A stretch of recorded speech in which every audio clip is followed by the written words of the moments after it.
Hey, y'all, how goes it? Hope you're doing fantastic. We got an early day today. I still have no voice from karaoke like days ago. Holy shit. This is the first time I've had to sit down and listen to my voice since the weekend, and oh my god, it's gone. It's still gone. I don't know.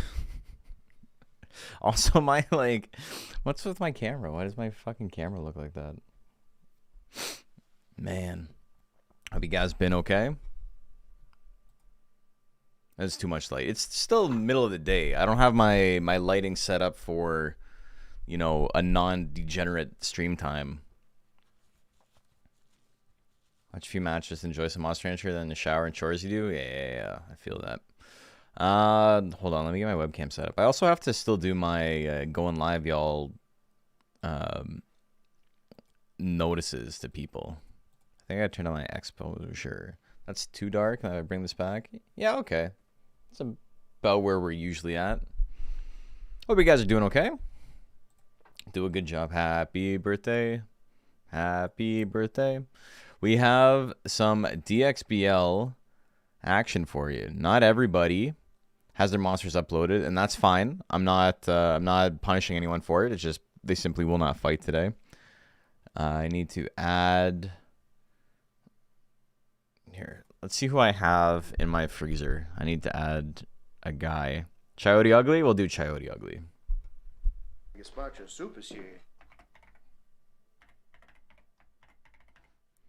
We'll throw in the House Mon. All right, so we got 20 monsters fighting tonight.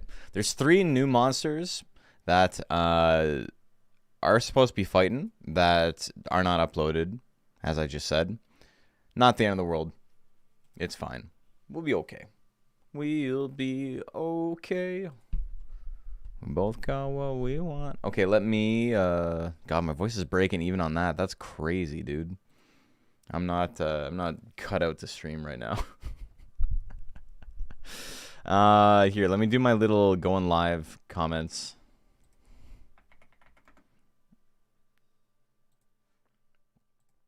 I got a comment from... I got a comment from someone who used to be a pro Street Fighter player, like many moons ago, and then they got canceled, and they just commented on one of my videos like recently, and it was like seeing a ghost, and so my friend's chat is cracking me up about it. Okay, announcements. And we are streaming together. DXBL fight.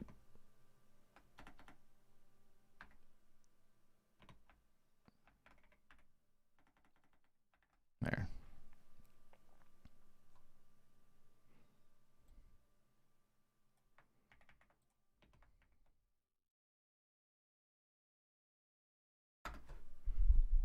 Karaoke, and what song did I sing?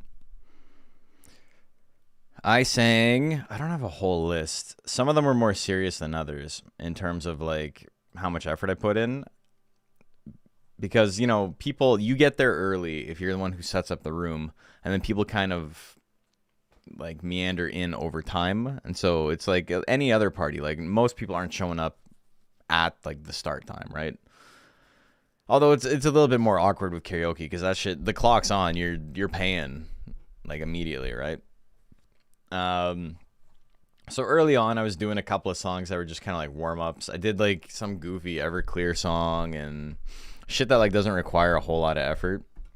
Happy birthday, thank you for all the birthday wishes, everyone.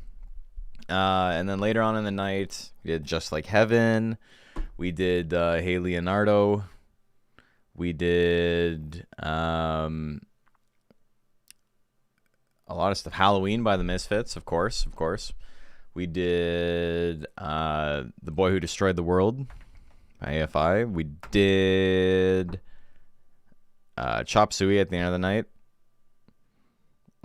Grand Theft Autumn, Where Is Your Boy by Fall Out Boy. What else? I did a lot of songs. Honestly, by Cartel. There's a lot of emo and shit because, it's spooky season. Helena. Hey, Zephyr. Thank you, man. Helena wasn't my pick. It was my friend's pick, but I got up and sung it with him. That happens a lot, too. Same thing. New Girl by Suicide Machines wasn't my pick, but I'm the go-to when they need someone to, like, yell. My friends are like, I picked a song, and there's an aggressive part in it. You're doing this. I'm like, okay. What else? We did a lot of stuff. We did the Reebok or the Nike. That also wasn't my pick. I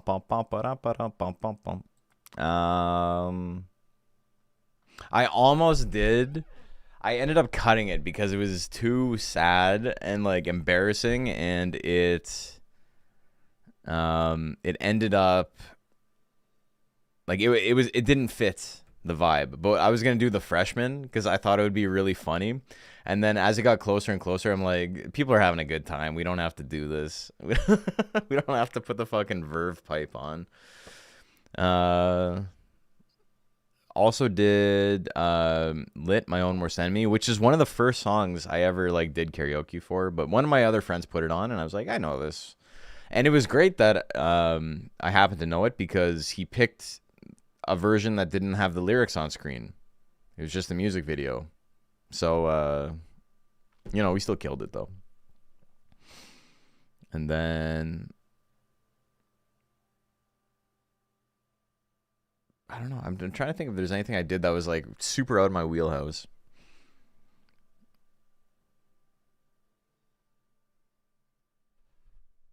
I don't know.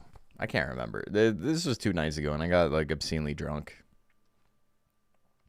I'm into putting a monster forward, but I only have some casuals. Where can I enter one or next chance?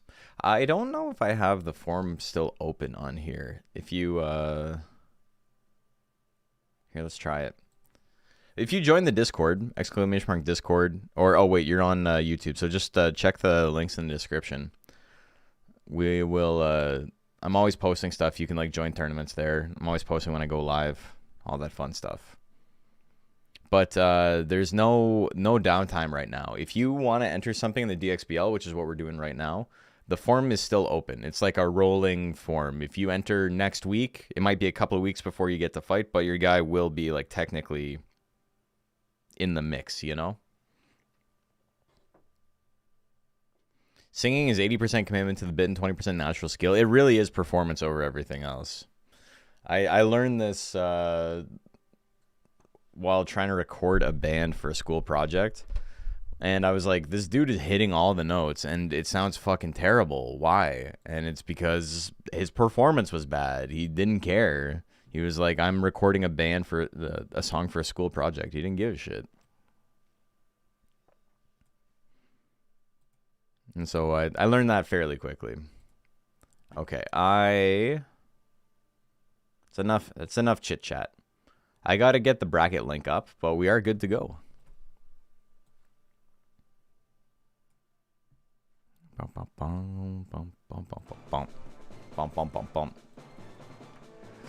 Okay.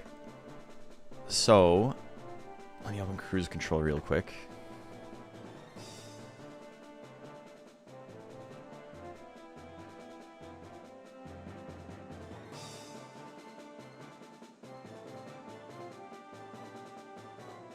Bracket. Okay. And so today, originally, if, you've been here for a while. I've been here a while. Going nowhere. That was like completely atonal. I got no control over my voice right now. Normally on my birthday, what we do is we do a big stream for charity, but because I wasn't able to get anything put together this year, I literally didn't have time. I've been working way too much. We're gonna be doing it next week, and we're gonna do a regular ass stream, except it's gonna be really long, and part of it is gonna be DXBL. Part of it is going to be maybe speedrunning attempts, whatever. I'm going to be on stream for like 10 hours plus. And then also Macho Cheese and I are going to be doing some Digimon digital card battle over Parsec to see how that game actually plays as a competitive game. It'll be very fun to see if, you know, it's actually workable or not. Or if it's just like, oh, this shit is like completely broken. But we'll be raising money for the MS Society, as we always do. Last year we raised $2,000 in one stream. This year would be very cool to do the same. That's not my goal, though. My goal is just, if I can break 1,000, I'm super, super happy. And, you know, if I can't, it's okay, too. Money is money. They can use it. But, yeah, we're aiming for 1,000. 2,000 was, like, way above what I expected. I originally think I had the goal at 700.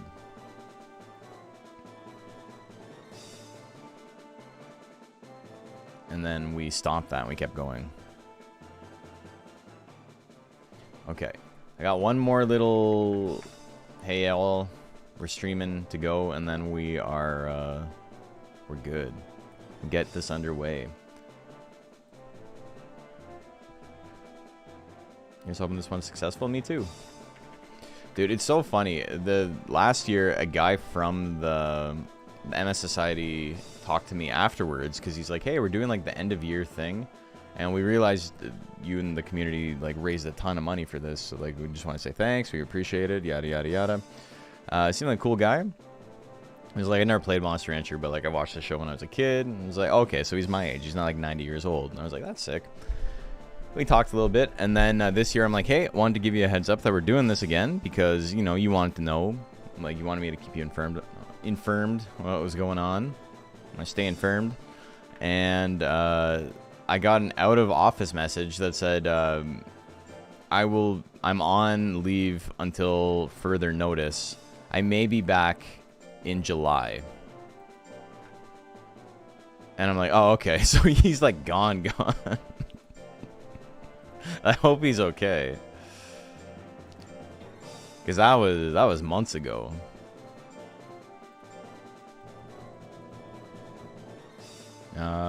Tears and Rain.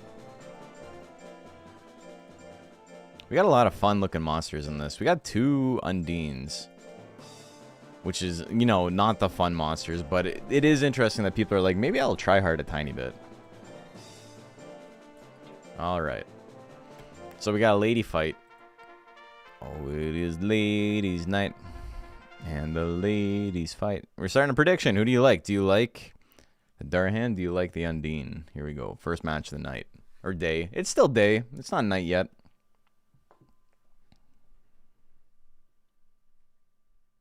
Who wants to stay infirmed? Yeah.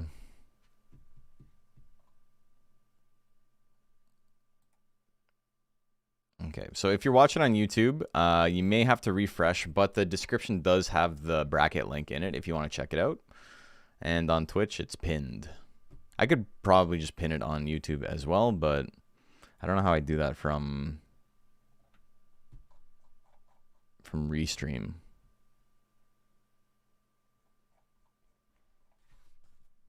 Yeah, I appreciate you folks hanging out. This is obviously an early stream. It's a little bit different. But you know, it'll do, pig. All right, everybody like in Misfortune. Tiny bet to start things off. That's okay. Punch combo, huge damage. Big opener. The splash miss. No withering for you. Flash slash again with as well. Another splash on nothing. Misfortune. Life lead, guts lead, he's got everything. Burning Ice Sword does not want to use that. It is the weaker of the 2 swords. Misfortune gonna take it. I'm trying to raise a lightweight pink Kato recently. See it through, but I definitely want to raise Dragon or Joker sub in the future as well. For Kato? That's pretty cool. Yeah, Kato has some interesting low guts rate builds. Because his basics are pretty solid. And so you can just kind of rely on those and you know, as long as you haven't picked up anything too expensive, stuff like Draco Kato's, it can be pretty strong. Oops. Oh, water gun. I threw Misfortune's whole flow off. My bad. My bad. We're going to game 3.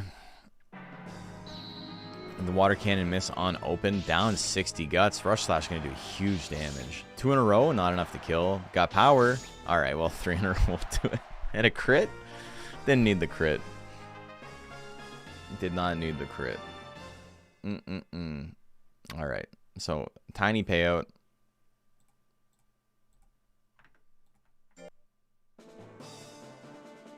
Next up.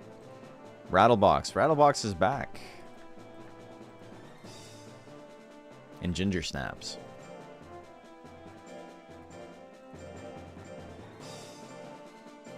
New and improved Rattlebox. I don't know what's different about it.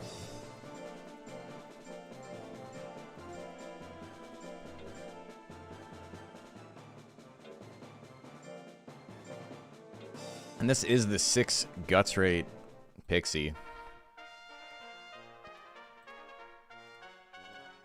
Okay, prediction is live. Who do you like? It's got more box to rattle? Damn. He's got more rattles to box even. I'm so excited, man. Originally, this was just going to be tonight's stream. We were just going to do a regular-ass night stream. And then Tiana was like, oh, the restaurant we want to go to for your birthday actually has an opening tonight. Because we planned it, like, super late. Because originally, I wasn't going to, like, go tonight. I was going to stream tonight. But, like, work has been insane. And it's like, maybe I should just, like, spend a night relaxing with the family. Instead of just working. Hey, Jets team. Thanks for the sub. Very kind of you. All that life just to take a 999 Cyclone and say I took every single damage of it. Yeah, it will. It should kill. I don't think he's got Cyclone, though. In heavyweight, that's crazy. 86% on Rattlebox. He's got Brow Smash.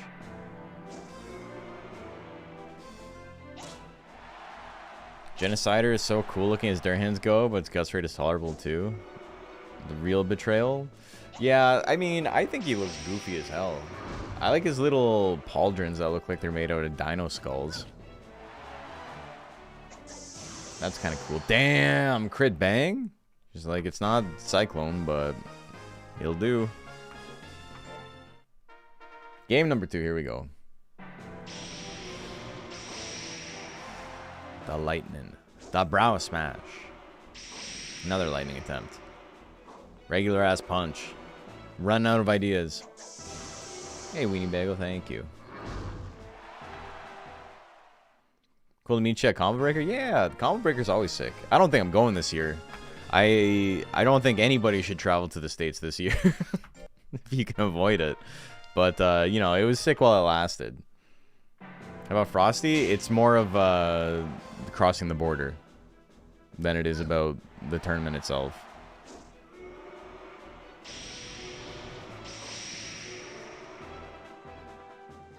The kick miss.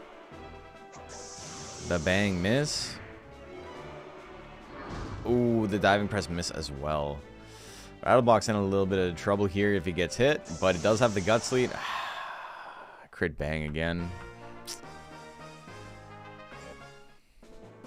That's rough. The Pixie takes it. 6 guts rate too fast. Don't stop swinging.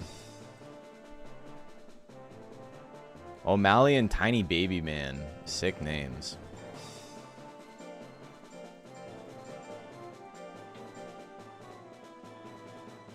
As a Canadian, I always have more trouble crossing the border back into Canada. It's not even so much about crossing the border, even though that's absolutely true. It's like that for me as well. It's more so, you know, what if something happens while I'm there? Like, I already don't like the cops. If I gotta, like, guess who's a policeman and who's not, like, shit's gonna get ugly for me real quick. Because I do not have the wherewithal to shut up when I need to shut up, you know? Okay, prediction is live.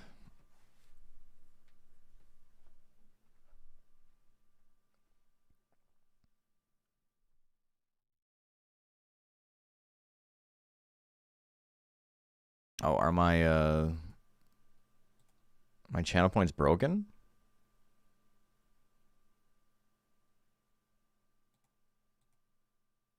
They are. Gazpacho worked earlier, yeah. Okay. His brother is specifically broken. Nice catch, Blanco Nino.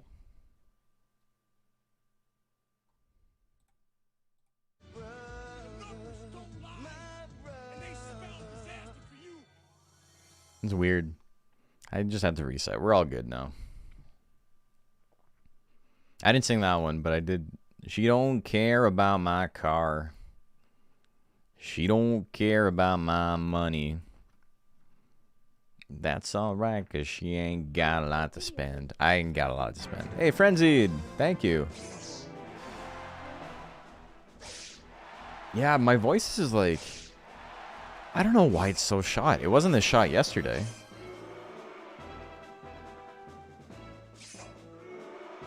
It's like tough.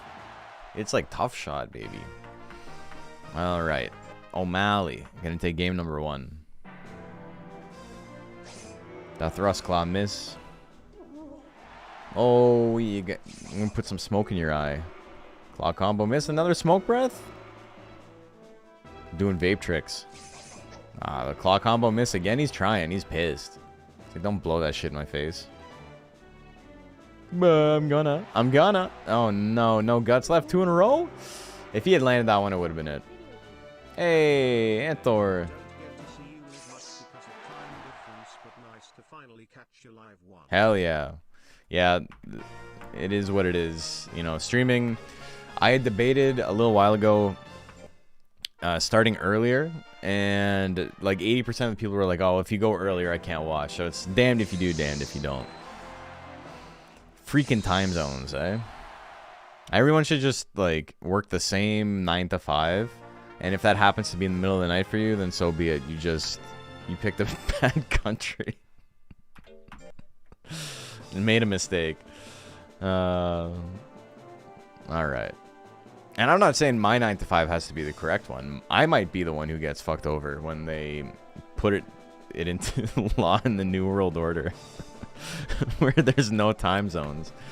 But, you know, I'm willing to make that sacrifice. Puppy and Lumpacoal up next.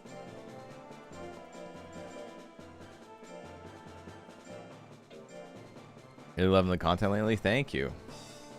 Yeah, Discord is sick, man. We're always chilling. All right, it's this one? I do believe, yeah.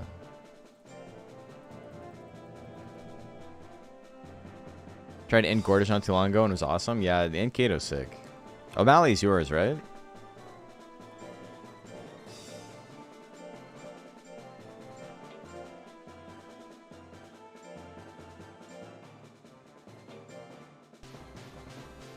Hey, damn, that's a lot of money. What the hell?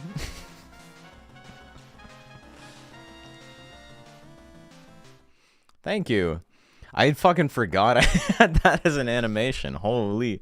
Bounty's still up, by the way, if you guys can figure out what the chiptune song I covered there is.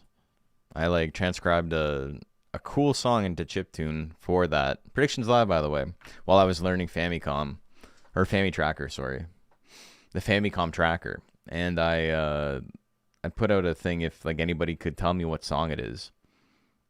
And nobody's been able to tell me what song it is. It's not even a hard one. It's just you need to know the band, I guess.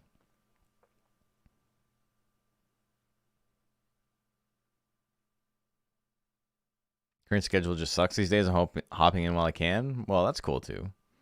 Everyone's got shit going on. My schedule right now sucks, which is why we're doing this. That's why we're here today.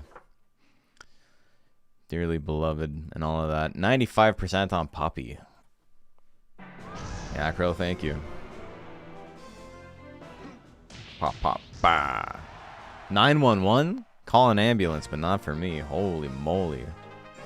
It's a lot of damage. Alright, he hits that one. We're going to game 3. What? What a stupid game we play, man. Oh, the chop combo miss? Got a chance to play a more conservative game now. Or will he simply diving press? Alright. Electric blow hits? Oh my god. He's done. Yeah, these are all new heavyweights. That's it. That's a 2-1. Okay. Hannah Warrior and who else? Buzz Slappin'.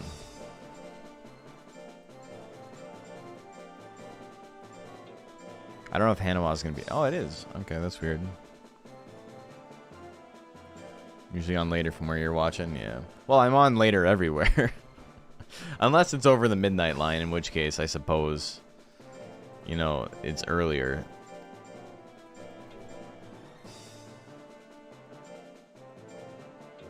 But yeah, this is like 6 hours earlier than I usually go live. So I got dinner plans. I figure, you know, it's my birthday. But it would be nice to, like, hang out with Tiana for the first time in, I don't know, like, 3 weeks. God. This is, like, the busy season of the year. And first week of October was so slow that I was, like, anxious financially. I was like, I don't know what I'm going to do if it doesn't pick up. And then immediately just, like, fucking hit me like a truck. And I'm keeping it together right now, but even though I didn't work today, I am so exhausted that I think if I were to try and stream at 8 p.m., I might just be going to bed at 8 p.m., which for the birthday, we are going to, not to dox myself, I guess. Well, I mean, if you are freaky enough to stake out the restaurant to say hi to me, then, you know, more power to you. We're going to Bar Isabel, which is a high-end Spanish tapas place. It's oh my god, he survives it. Okay, never mind. It's a place that's like, it's become kind of trendy, but it's like legitimately one of the better restaurants in the city. And Toronto is like a very good food city. Like, it's got incredible restaurants. But it's become trendy because it's like 20-somethings bring like first dates there and this and that. Not us. Because we'll be spending like, I don't know, like $600, $700 tonight. We're going to be splurging. This isn't first date. This is like, give us everything on the menu. I don't need to look dainty when I'm eating, and neither does she. I'm going to be eating a whole ass octopus. Octopus got to be the one animal I feel like extremely bad about eating. I was watching interviews with AFI because the new album came out, and oh, I love how fucked up that looks. And you know, they're all straight edge vegan, and if you're new to the channel, I'm a huge AFI fan. Got the tattoo on my arm, Black Sails in the Sunset. But it's like, eating animals is pretty indefensible, right? Like, I'm probably not gonna stop, but there's no good reason to do it. And anybody like trying to make an argument to the counter is like being pretty disingenuous. Because they look like Niton. I didn't even make that connection, man. I didn't even make that connection, but you might be onto something. It is also because they're like extremely intelligent.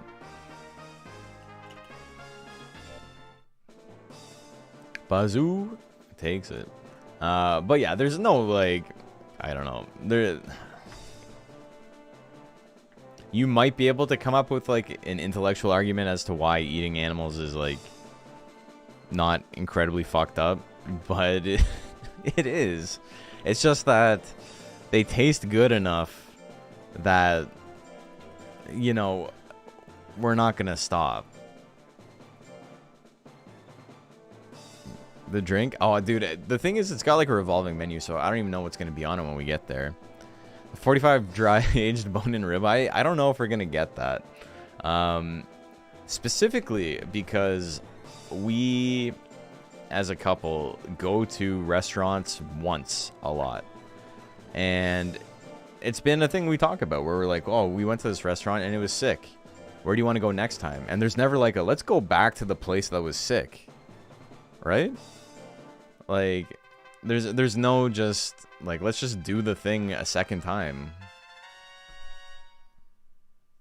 Argument is they taste good? Right. I get it. That's not like a moral argument, though. That's just like a, this is why I do it. And I agree. I'm not passing judgment on anyone. Prediction is live, by the way. But it's just like, I don't know, man.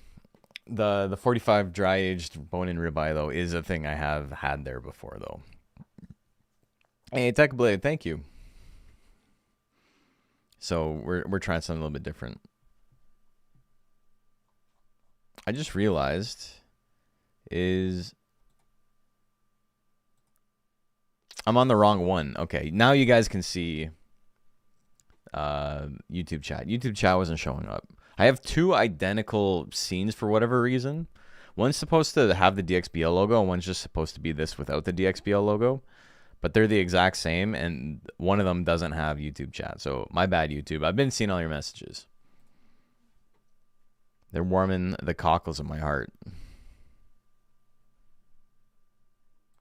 And the heart of my cock. Here we go. Game number 1, White Zowski and Sierra Mistake. Sierra Mistake is a sick name. That's a really good name. It's a great menu. Do the ribeye or a ton of tapas. Yeah, we're gonna do. I'm sure we're gonna get octopus and ton of tapas stuff. I don't know if they're doing like the marrow. We might do that. Has Undine used Ice Sword 14 times in one battle in Errantry? Hopefully she got it out of her system. But she's got to win 2 games here in a row to make up for it.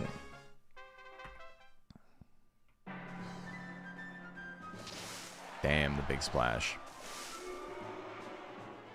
Oh, the kiss misses. I feel like I was saying something. I was like making a good point about something and then I just stopped. We're talking about restaurants.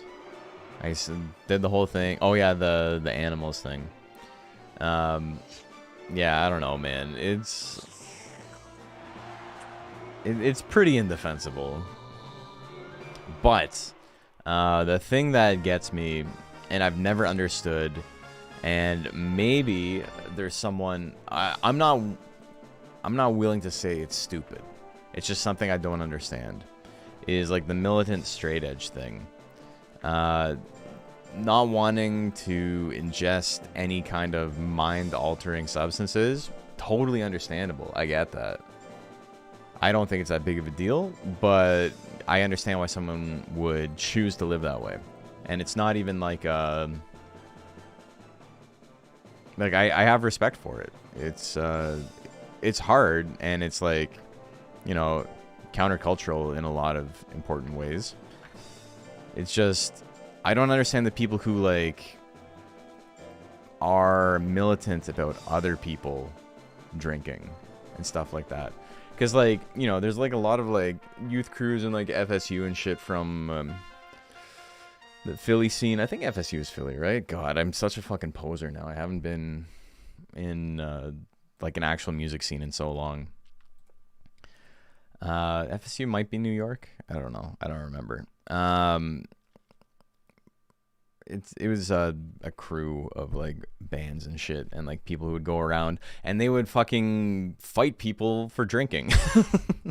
If they saw someone with a beer in their hand, they'd beat the shit out of them. And prediction is loud, by the way.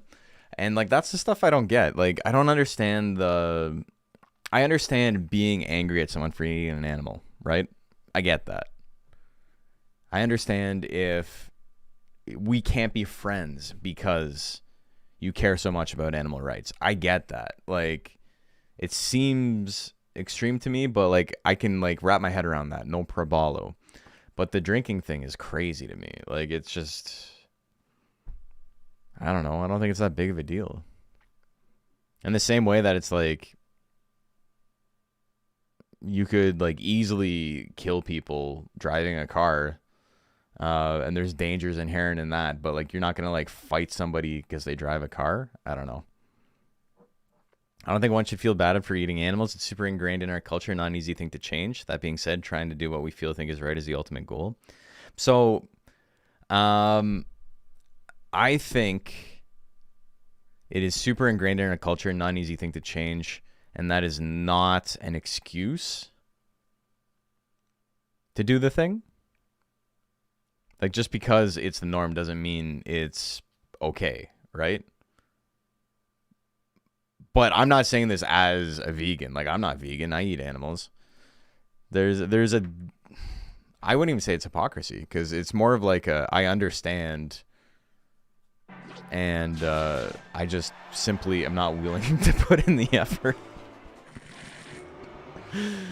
It's not. I don't believe two opposing ideas at the same time, or like practice something and preach something different. It's like, no, I get it, and also I'm not gonna put the work in.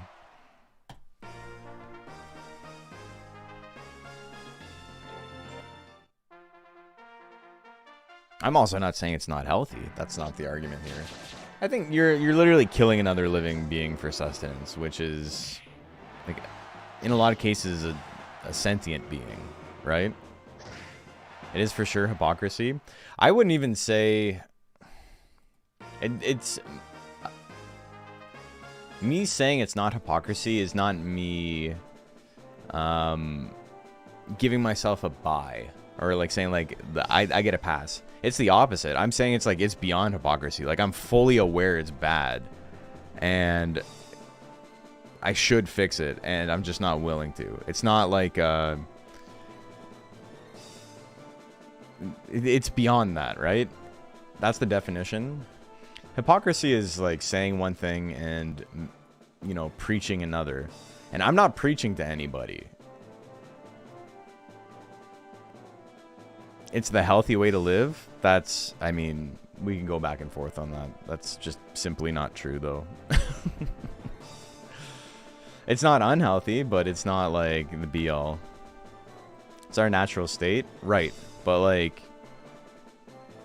so many things in society were the natural state, and we're like wrong.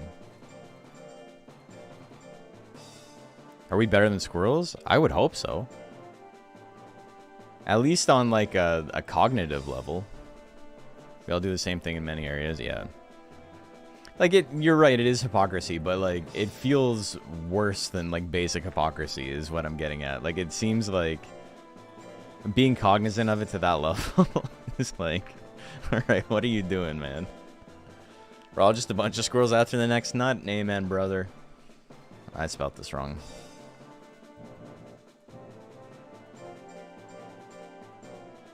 Seen the animal billboard where you draw the line? Have you seen the animal billboard for where do you draw the line and where people put it for normal, starving, and apocalypse? Oh, I saw that. Yeah. That was pretty good.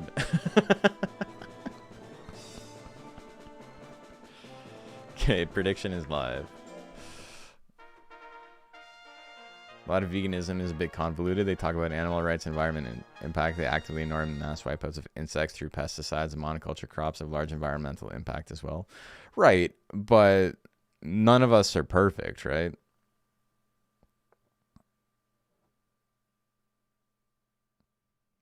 It's about lessening an impact, not making the impact zero, right? Plants are living. Yeah, okay. You're being...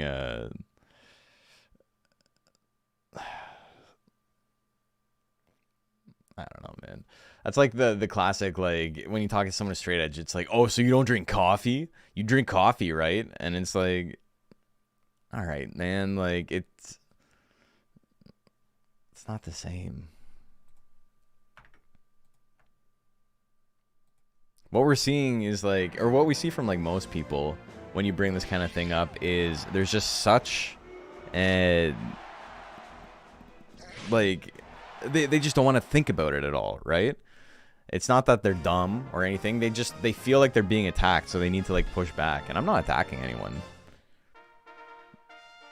It's just like, it is what it is, all right? Like, you're killing something to eat.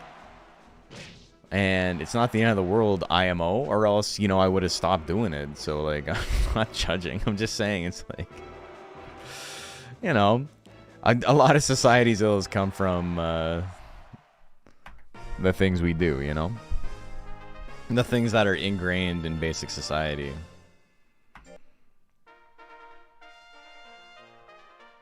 All right, game number 3. Hard to get 115 grams of protein a day without tofu? 150 grams of protein, holy shit. Hell yeah. In all seriousness, I think veganism is a good thing. It's just self-important yabos on both sides of the argument that feel the need to be better than everyone else. And I think of a lot of that is just defensiveness, right? It's just a lot of like, I'm not a bad person. And it's like, yeah, you're probably not. Like, I got nothing against anyone who eats meat. That would be a crazy thing for me to believe. Haven't had an argument sufficient enough to convince me? I mean, I feel like there might be a bit of a gap in what you and I consider moral if you can't see, like, killing stuff is bad. And, like, that's not to be reductive. It's just, like, it's a living thing that you kill for food.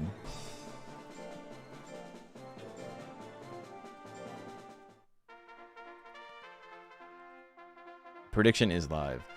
I'm not a bleeding heart about animals. It's just, it feels very like, this seems like an obvious flaw with our society that I personally am not willing to make a difference about, if I'm being completely honest. It's just like, that's just where I'm at. I'm not going to make that change. Beer and steak all day if I could afford it. Yeah, I don't get the militant straight edge thing. And that's not me being like, these people are stupid. It's like, obviously there's something there that they believe in, and I just don't know what it is. Like, it doesn't make sense to me. I'm ignorant to why it would be like a thing you would care about other people doing. And so we could be, but should we argument? Yeah, exactly. Also, Crunchberry killing it. I don't know if you noticed his stats. He is super under the cap. You don't need to be optimized, folks. Alright, the power tech's not so good, though.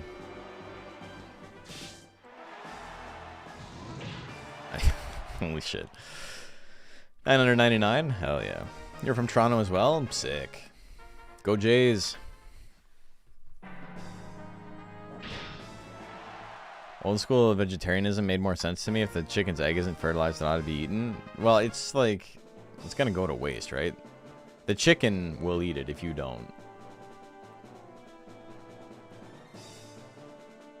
Happy birthday. Thank you, thank you.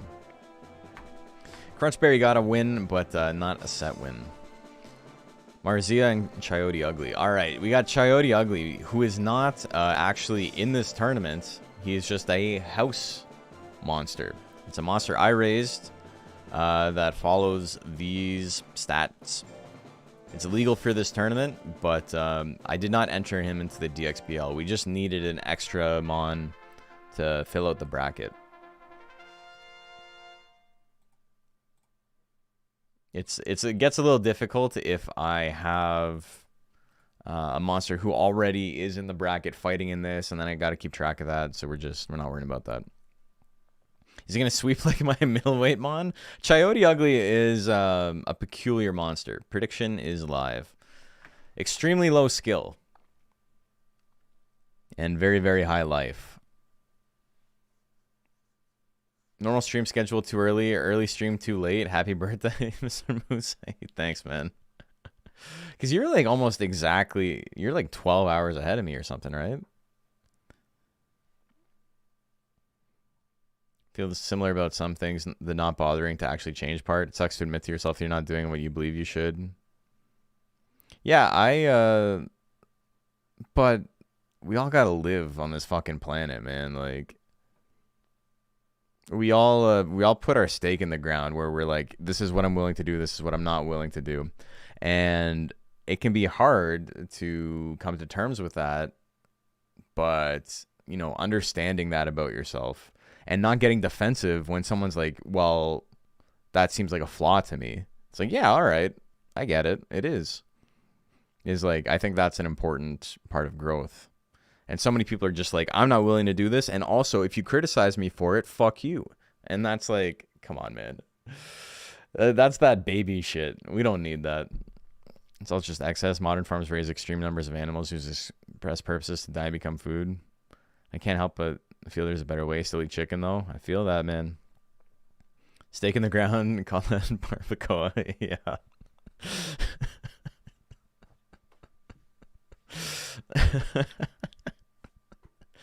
All right.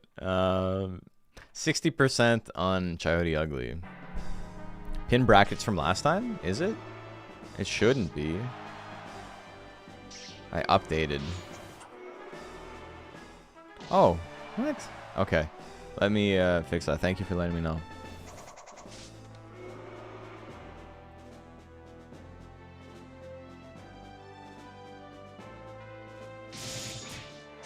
Yeah, what the hell?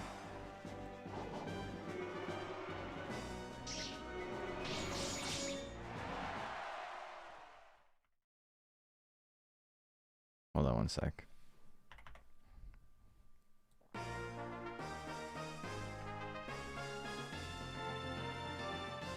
All right, Coyote Ugly lost. Let me do this. Okay, there we go. Cool. It's right on YouTube. Thank you for letting me know.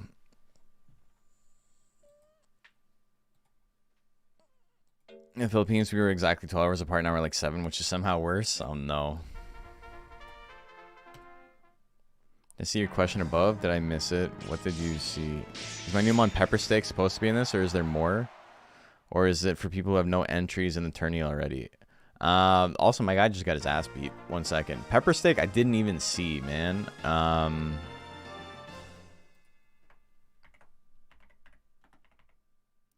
You did not enter a monster named Pepper Steak.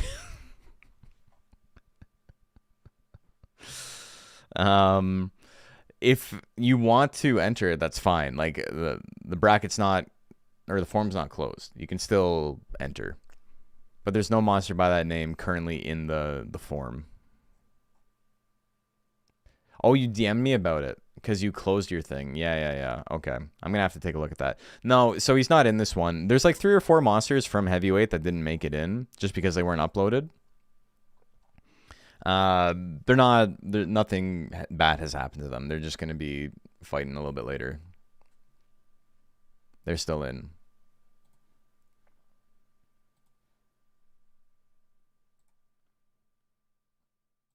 Yeah, no penalties or anything like that.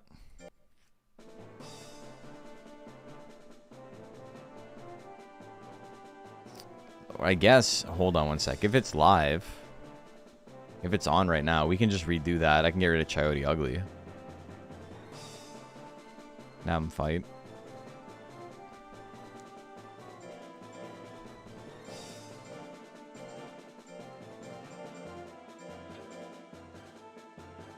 Oh, he is in it. Okay. So yeah, let's just do that. So you guys still get the payout.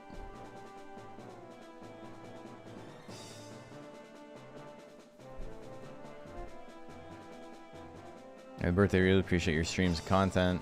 Also enter Digimon TCG's FGC. Sums up your entire hobby life. Hell yeah. Yeah, that's me. On Sunday, maybe we're doing it Monday. Sunday, I think I have to work. We're going to be doing a longer stream. But for part of the stream, we're going to be doing a digital card battle over Parsec. Just like a little exhibition match, yeah. Just a little baby match. Okay. So let's get back into this. Hey, knockoff.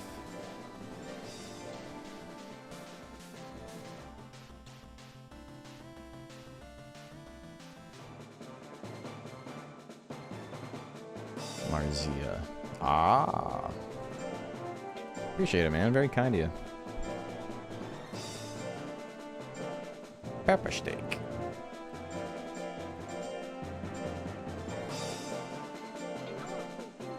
Hey, go pause. Thank you.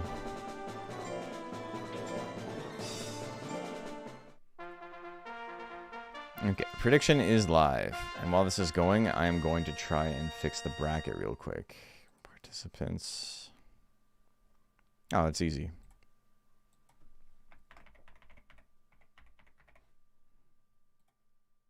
Okay, cool.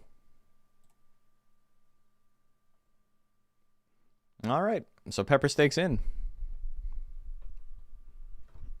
Tentacles model maybe? Monster Bones maybe?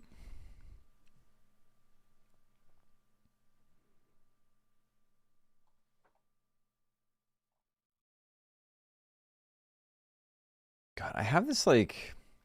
My knee hurt today and yesterday. Like it was scratched or something, like if you were to like scrape your knee. But I have no mark on my knee. I have no idea why it feels like that. This is what getting old is. It's just like... Your nerves are just like fucked up for no reason. 65% on Marzia. Here we go. Ooh, big miss. Flattening. Yeah, so this is a pretty typical heavy mono build. I do like the flattening L though.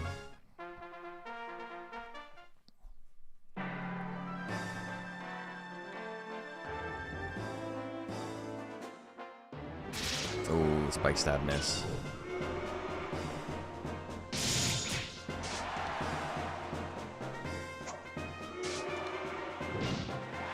We haven't seen Tentacle Mono in a little while. Flattening L, long get up animation. This is the second one. Dash slash, it's not enough. He's still in it. The Mono bug the hardest to train. He's pretty bad casually. He's extremely broken. He's one of the best monsters in the game. In bonk, bonk, bonk, bonk, bonk. In competitive play. Flattening L does so much damage for what it does. Isn't it? Is it like 18 force or something? It's quite a bit.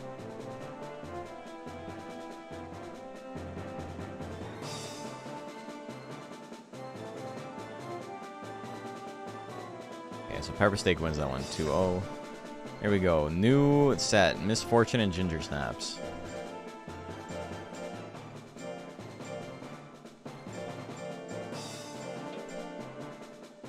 Second round.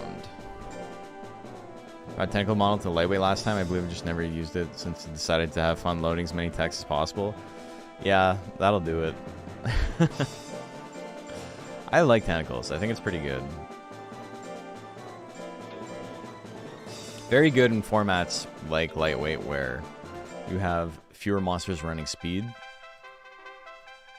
Prediction is live because it also does like a grip of damage. It does a lot of damage on top of, you know, the insane withering.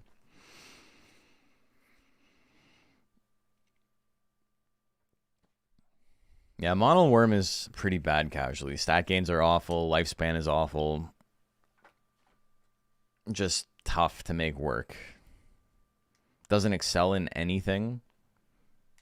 Like, does not have a single stat that it's good at.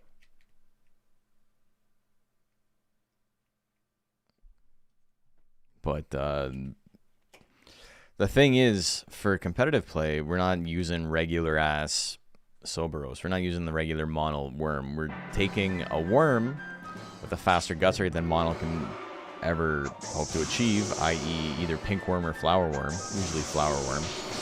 And you're cocooning it into a Mono after the fact. Which also helps for formats like this because it gives you a better life gain.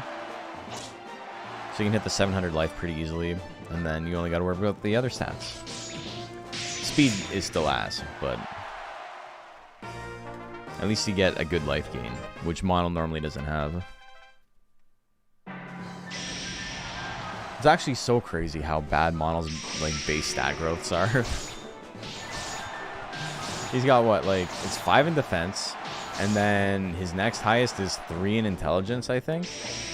And then 2 in everything else, maybe 3 in power. Is it like 2 in life, 2 in skill, 1 in speed?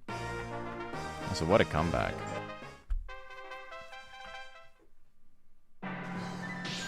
They hated him. They wanted his ass dead. They knew he was too powerful. They tried to limit him.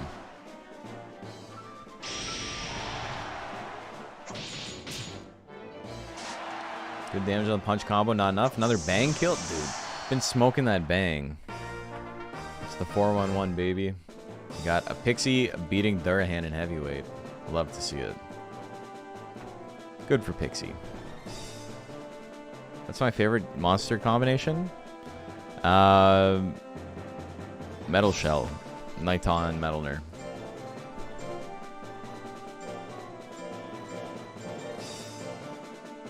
It looks so cool. Just a little spaceship snail.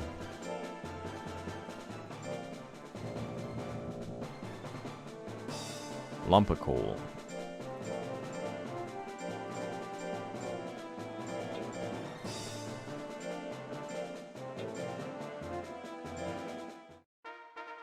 Oh, whoops. Whatever. We'll do one without a prediction. So they're playing Nuzlocke save this week. I want to unlock all monsters using the rules. Damn. Well, I mean, more power to you. It's been cool. Hell yeah. What attack should I get on my Nuzlocke Mew? Twiddling, headbutt, scratch, 100 blows. 100 blows, a little expensive. But I think I would probably get like diving press and rushing punch instead. Just had a zoom dive old age. That's rare in the Nuzlocke world. I bet he made you a bunch of money.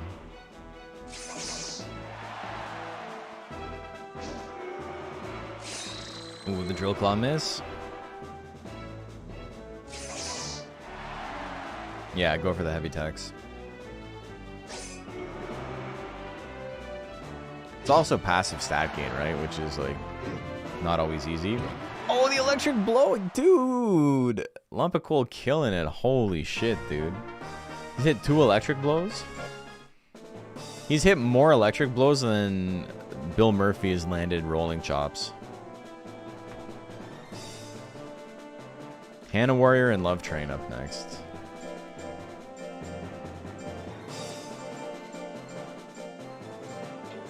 I was the only one that liked Monster Rancher? Hell yeah. No, we're chilling, man.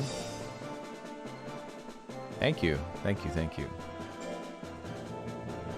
But I think that's like the universal Monster Rancher experience, is like you're the only person you know who likes Monster Rancher. That was me. I had one friend who played it. And I remember talking to other friends on the playground trying to get them interested, and they were just like, they couldn't not care less. Alright, prediction is live. Who do you guys like?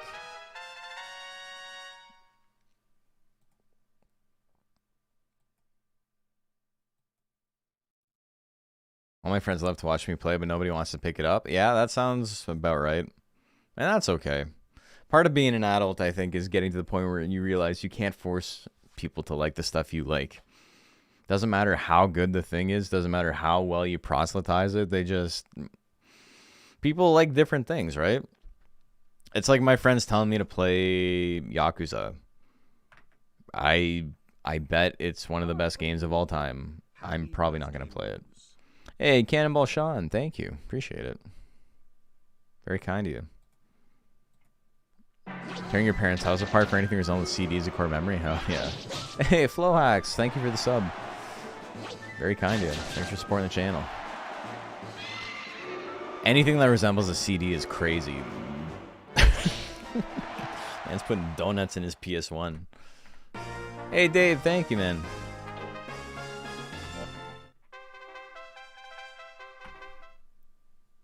Oh, I'm 35 years young, baby. Alright, who won last game? That's the first time I've had to say that. It was Love Train, right?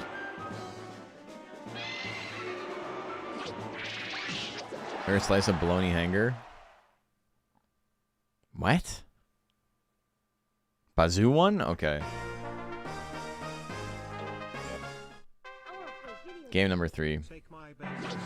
Hey, thank you for the Bezos bucks. Appreciate it.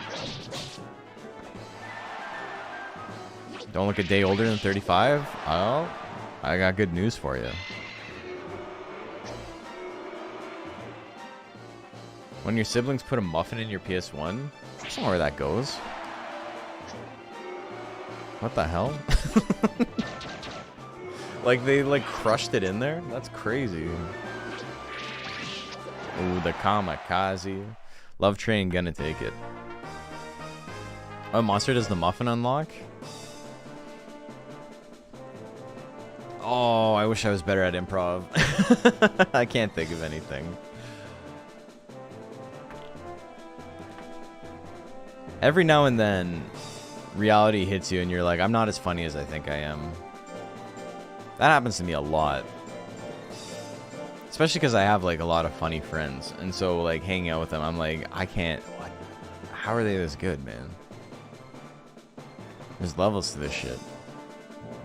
The Muffin Man? Alright. So I'm not the only one who's not good at improv. I'm not alone here.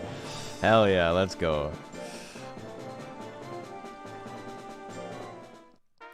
Okay.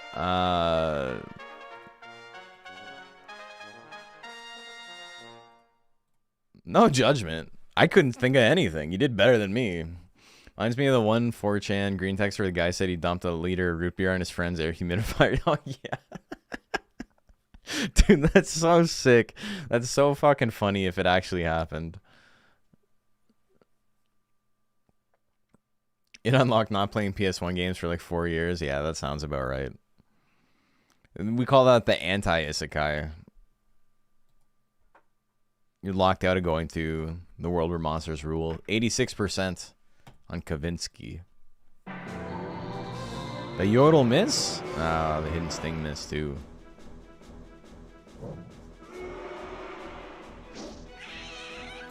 Dude, the root beer green text is so good. Okay, I'm gonna sound real new when I say this, but like I was talking on Blue Sky today about just like being a little bit less online and how like I know a lot of people, and this is not like judgment specifically of anyone, but it's like I think it would do them some good to like spend less time on social media or like doom scrolling or whatever, right? And it's just like, it's one of those things where it's so obnoxious to hear someone say spend less time on social media, right? Like nobody wants to hear you say that. You sound like a sanctimonious asshole. And I used to think that way for a really long time until I like stopped using social media for the most part, and I was just like, I can't believe how much happier I am. Like I was mad. I was mad that like my mood improved that much because I'm like, these fuckers were right. How are they right? That was a 2-0? Did the kiss kill? I've lost track. It's 1-1. Okay, thank you. And it's like, it's the same thing as like when you say you're depressed and someone says like go for a walk. Because you're like, fuck you, dude. Like the walk's not gonna finish. It's not gonna fix it. Also, the one life natural grit power grit comeback. No grit comeback. Power comeback. Holy shit.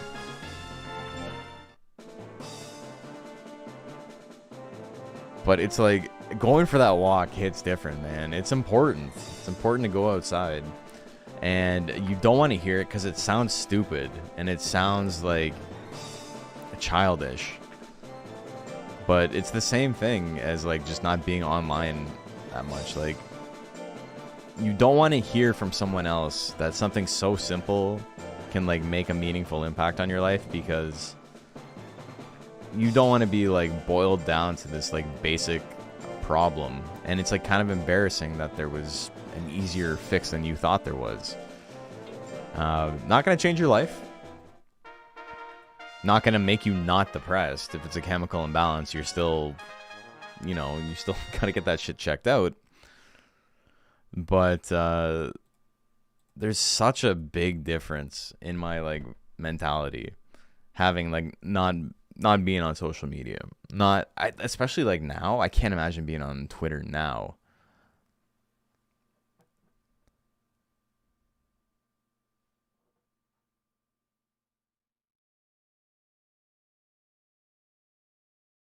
Studies show if you go for at least 5,000 steps, that already improves your mental health a lot.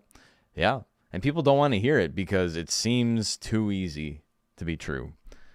And I think a lot of that has to do with the way the message is presented, right? 91% on pepper steak. People like the wall. Because the people who are saying just go outside are not saying it with their best interest in mind. They're saying it in a condescending way, like, you fucking idiot. You didn't realize you could just go for a walk? You stupid moron. Have you tried not being sad? Have you tried not being on Twitter? But the advice is, like, good as much as it, like, comes from, like, a toxic, shitty place. All right, we're going to game 3 so quick. Your baby galley, this is yours? If you go to Central Park, maybe. Well, it's a long walk to get through Central Park. Okay, that was a set. That was an entire ass set. Big win for the galley. I don't know if I would call that an upset necessarily, but those bets certainly looked like it. Rattlebox and Tears and Rain up next.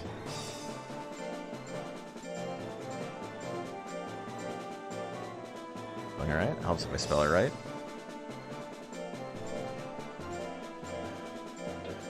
Ties back to the vegan thing. A lot of times people say, hey, maybe meaningless eat will be good for you, but either they sound condescending or you take it the wrong way and be mad. I think a lot of it is, yeah, you're right. There is like a through line there where you realize there's a problem and it's like embarrassing to admit it, right?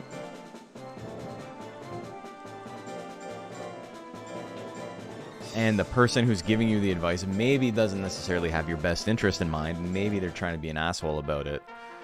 And because of that, prediction is live. It can be hard to differentiate the people who are like, have your best interest in mind and are like not being competitive about it. And those who are like, I'm better than you because of this. Not everybody is that second guy. Not everybody is that second guy, but it can be hard to differentiate it when you've like seen that second guy more often than the first guy. That when you get like the actual advice, you're like, no, fuck you. You're just like them. Going for a walk gives your brain time to process your emotions. Time and constant distraction. Your mind has no time to slow down and think about it. Dude, it's so nice to just not think about anything. I was just chilling on the couch yesterday. After I got home from work, I worked 11 hours yesterday, and that was realistically one of my shorter days of this month. 77% on Tears and Rain. This is always a really busy season for me, but it's been kind of rough the last couple of weeks. And also the grit, she's in there. But I was just like sitting there, just like relaxing. Wasn't doom scrolling.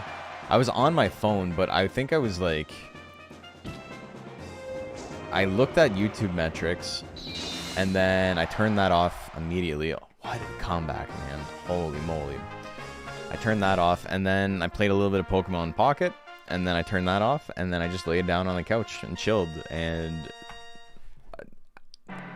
I don't know, man. I think our dads had it figured out. You just, like, lay down on the couch. They figured that shit out. Water cannon, oh my god, twice in a row? That's crazy, dude. What the hell?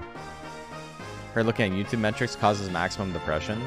For me, it's, I'm at a point where, like, I'm okay with it. Like, the Digimon World videos I've been putting out, not doing good. They're doing really, really bad. And it's fine. It's whatever. I'm going to keep making them. People like watching it.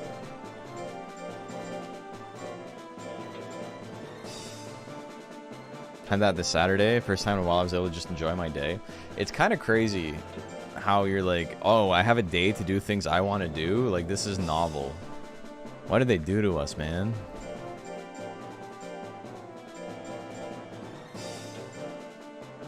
Love my content? Well, thank you.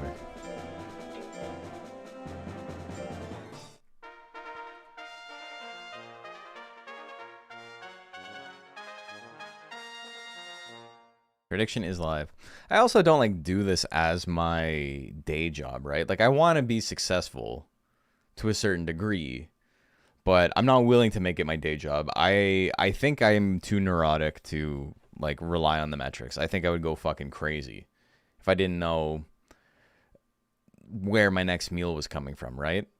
And I've told this on stream before, but the amount of money I would need to make to give up my day job to focus on making videos solely is probably like 150%. of what I'm making at my day job. It wouldn't be enough to just make the same. I would need to have like a huge safety net to like not go crazy. 51% on Puppy. Here we go. Being Brazilian makes this a part of my DNA. Requires a certain amount of time sitting in a hammock per week. That's sick. Anyone that puts themselves in Digimon World 2 deserves a medal. I've been playing it off stream. The game's sick. I love Digimon World 2.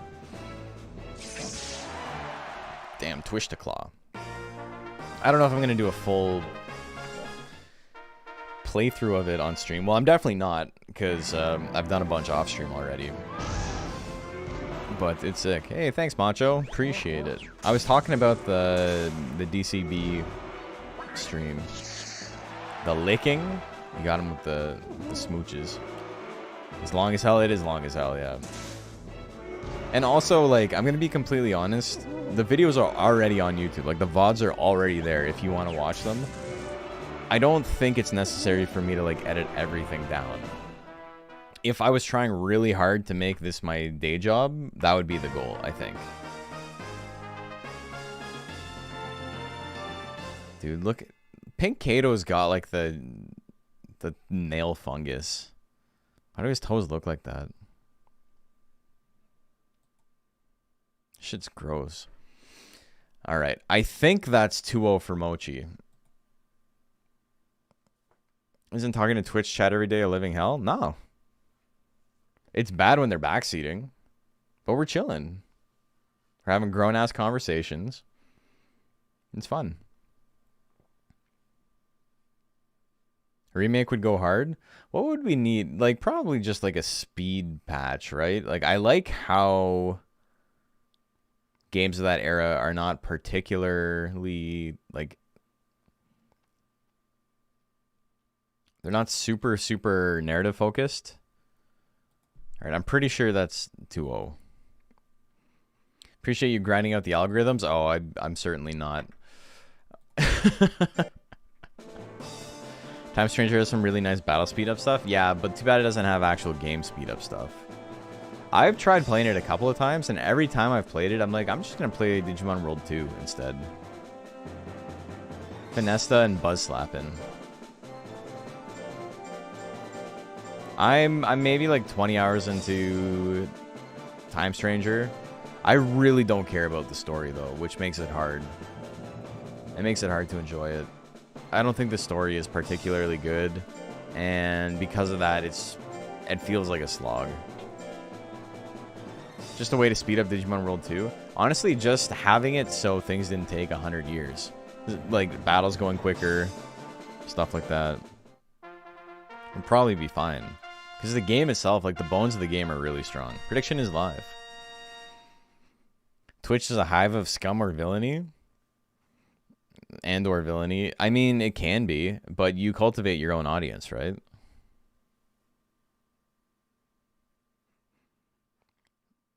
I can't imagine, like, it's a skill to be able to interact with chat when you have 10,000 people in your stream. Because, like, chat is going by so fast that most of the time it's almost as bad as having no one at all, right? Like, there's no interaction. I think the ideal sweet spot is like 1,000 people in chat. If you want to be like a big streamer, having like 1,000 people talking at the absolute max is like, you can probably make that work. Digimon World needs more than a speed up button to fix it. I don't think fundamentally. Prediction is 50-50. The biggest issue is the speed. I think everything else is fine. Like, people complain about, oh, I got deep into the dungeon and then I hit a bug, so I exploded. Now I got kicked out. But, like, the maps take, like, 5 minutes to get to the end of the game. The end of the dungeon, and if you're not doing battles. So it's not... I think it's fine. Damn. It's like, oh, I failed the dungeon. Oh, well, I'll go back and do it again. Pick Golem because he looked like a robot? I mean, that's fair. Is there a benefit to 950 speed? No. That's why Finesta is a little bit, like, it's not under the cap, but it has less life because you invested into speed instead of life. It lets your effective defense be higher. Yeah, that's basically it. But the amount of damage reduction you get from the whole...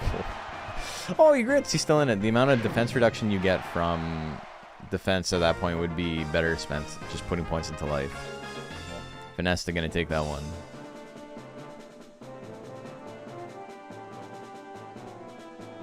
Yeah, we've talked a lot about like quality of life in games and stuff lately, and you know, it was a big thing in the last Digimon World video I put out.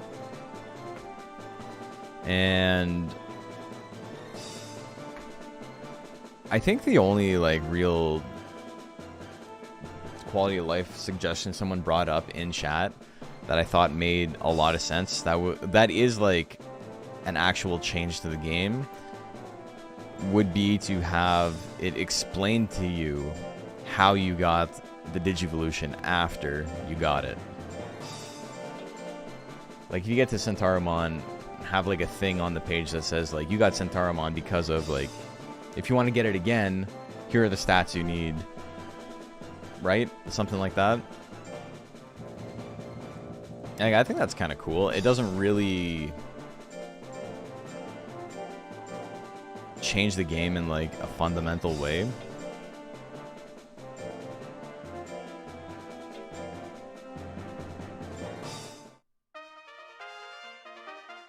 Okay, prediction is live. And Digimon World 2 could use the same thing. Like, it becomes obvious to anyone who's not like 8 years old that like having more Digivolve points changes the thing that you Digivolve into, right? And they explain that in like really basic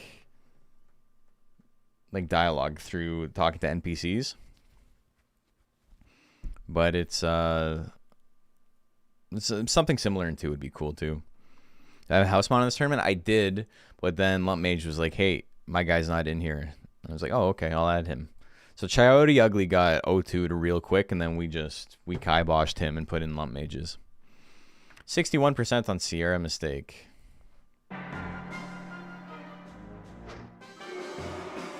Works and can't watch live stream, just hop in and say happy birthday. Thank you. The intense idea I defined in that discussion is fascinating. I mean, people love to talk about like lazy devs, right? But most things done in a game are done on purpose, right? And they'll look at like code and be like, oh, this code is like lazy or whatever. Or it's like, maybe it's just like given the working conditions, that's how they had to have it happen. Most things that are in a game are done on purpose, right? It's not like, oh, they didn't know any better. It's like, no, they probably made a decision given, you know, the knowledge at the time of like, this would make sense to do it this way. Now, with 20 years of hindsight, are things maybe, can they be improved on in like any game? Yeah, probably. But like, depending on what you change, it like fundamentally changes how the game works. And fundamentally changing a game makes it a different game. Okay, now I'm confused. Is this 1-1? It's 1-1?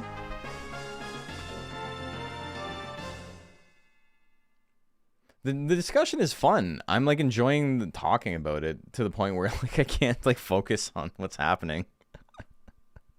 I gotta stop getting into like actual discussions when I'm doing tournaments. It's 1-2 now. Hair lost. Oh, okay. So Hair already lost 2. Okay, gotcha. Thank you.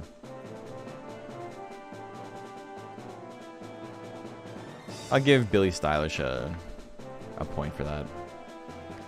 Marzia and Crunchberry. This is the end of round 2. We got one more round after this. Oh.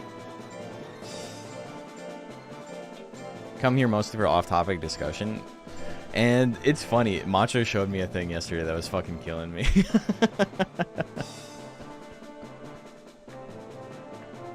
Where it was an old, and this comes up every now and then, but it was an old screenshot of the Discord where someone was talking about how he never pays attention to stream and he's just talking over the matches and like having discussion about anything else.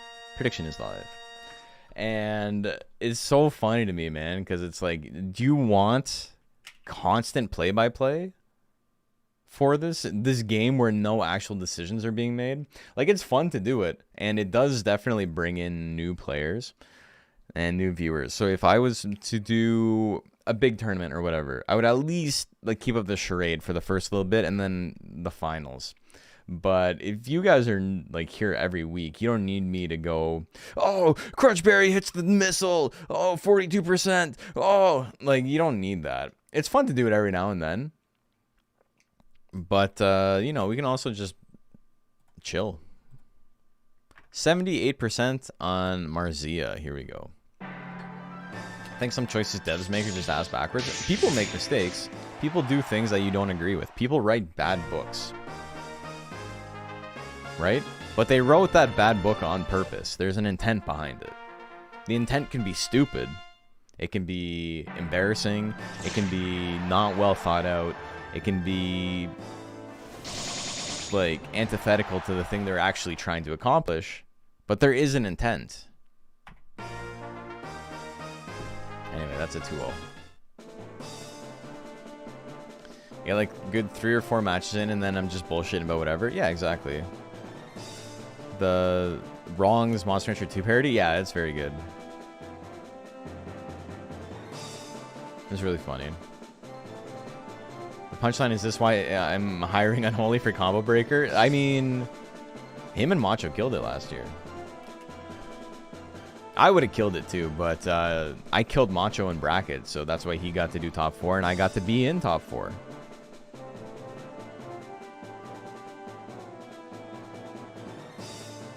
A consolation prize, if you will.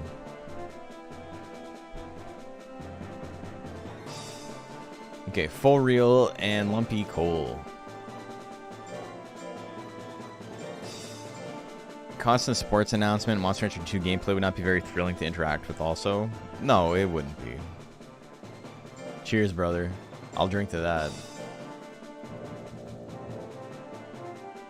Lumpa Coal.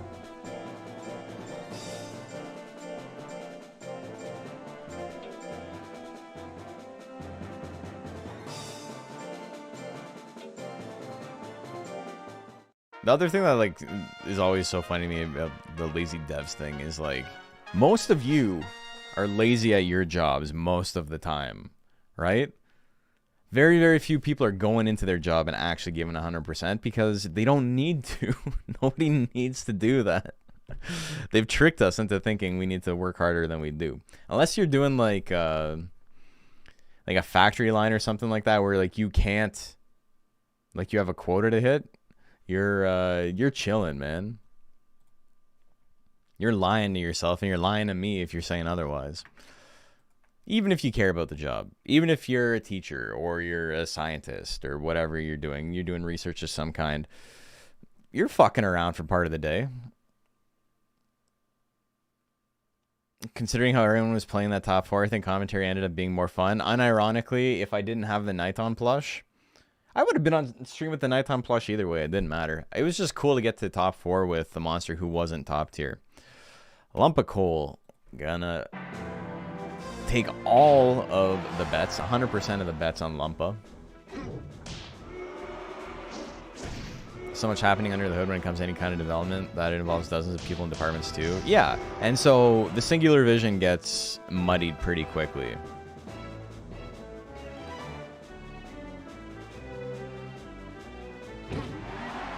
Work really hard at the accident factory? Damn. Planned Parenthood? Alright. Lump of Coal takes game number 1. I don't feel like devs are lazy. I think corporate crunching them to death brings the worst out of them. Oh, definitely.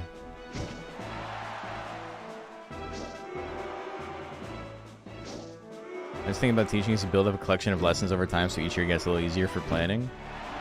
That sounds lazy to me, man.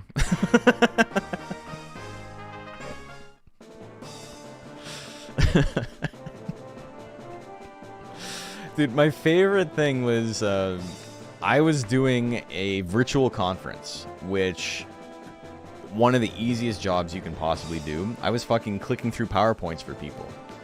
Barely a real job. Criminal that I got paid as much as I got paid to do the job. If I compared it to, I don't know, working in a grocery store, when I worked in a grocery store, I probably did about, like, I would say 20 to 30 times more work working in a grocery store on a regular shift than I do whenever I am doing some kind of virtual presentation and I'm doing content, which is literally getting PowerPoints ready and clicking through them. Easiest shit on the planet. And my boss, like one of the managers for that event, was talking about, Predictions Live, by the way, was talking about how his sister is like so lazy and she's a teacher and they're just like on their phones all day and like they don't even like do their job and this and that. And he's saying this to me while he's on his phone in the control room, just like browsing TikTok. And I thought he was doing a bit at first. I thought he was joking. Like, oh, isn't it funny I talk about lazy teachers while I'm like on my phone when I should be working? And he just like was completely unaware of what was going on.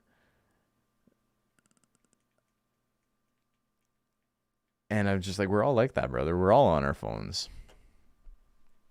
That's what I'm saying. Being able to be lazier longer. I've been in the job. That's sick, though. I mean, that's me with AV as well. Because I'm in-house at a venue. Everybody on Love Train, eh? Holy shit. Big damage. I've gotten much, much better at my job. Specifically, like, running this one venue. And because it's not the only job I do, but that's where the bulk of my work comes from. And because I've gotten so good at it, and I've got everything down to a science, an hour of setup, it used to be an hour of setup to like get one event running. I can get like maybe 3 events running in an hour. I can get an event up in like 20 minutes. And because of that, you know, if I'm 10 minutes late, it's not a big deal. Everything's going to get set up with plenty of time to spare. If I get there exactly on time, I have 40 minutes to fuck around on my phone. Or I can do like inventory, or I can do like whatever, you know, I can catch up on shit. But because I've gotten better at the job has gotten easier. And because the job has gotten easier, I mean, I would say I'm just playing Pocket all day, but I've kind of gotten bored of Pocket. It's so easy to hit Master now that it's like, I do the grind, I spend like an afternoon, and then I'm done.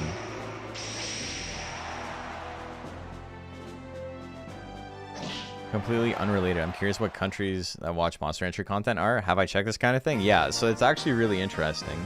I'm in Canada. You would think Canada would be like maybe right there after the United States, maybe after something like, I don't know, Britain or whatever, right? But always, always, always, since I started streaming, number one has always been the States. Makes sense. English channel, biggest population of English speakers, like mainly English speakers in the world. Number 2 and 3, they're always swapping back and forth, but it's Philippines and Indonesia. And then Canada is 4. Like a distant 4th.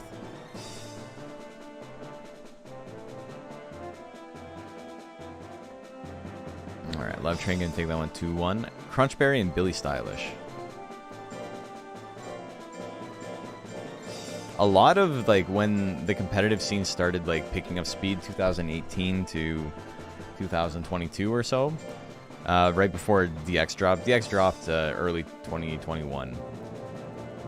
But, like, in the before times, before DX, most of the best players in the world were Indonesian and Filipino.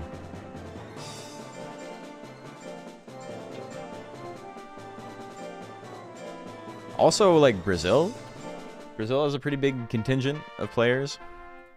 It's not, like, nearly as big as Canada, US, Indonesia, Philippines, but it's there. Yeah, you're 100% of Qatar. And you're a very small portion of the Philippines, too. Yeah.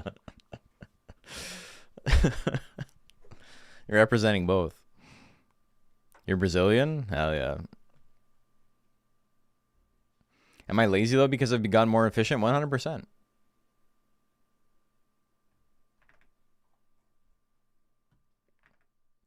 Okay, 78% on Crunchberry. Germany? I think there's some viewership from Germany, but it's not like it's in the margins. Got an ad right when the prediction went up, so you don't know who you voted for. RIP.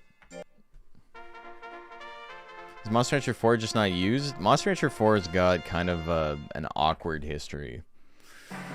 I'm kind of a Monster Rancher 4 hater. I do have a series of Monster Rancher 4 videos going up from when I did my playthrough like 6 months ago or whatever. First video is probably going to be up this week because I just haven't had time to get a Nuzlocke. Like, my Nuzlocke backlog is done. I have to start editing videos again. And I don't have anything ready for the Digimon video. So maybe I'll throw up a Monster Rancher 4 video tomorrow or the day after. Damn, big damage at the last second. Billy Stylish gonna take it. Laziness is a myth. I saw a TikTok and so it's the truth. Dude, I keep getting these ads when I'm watching YouTube shorts, i.e. when I'm watching The Sopranos 60 seconds at a time.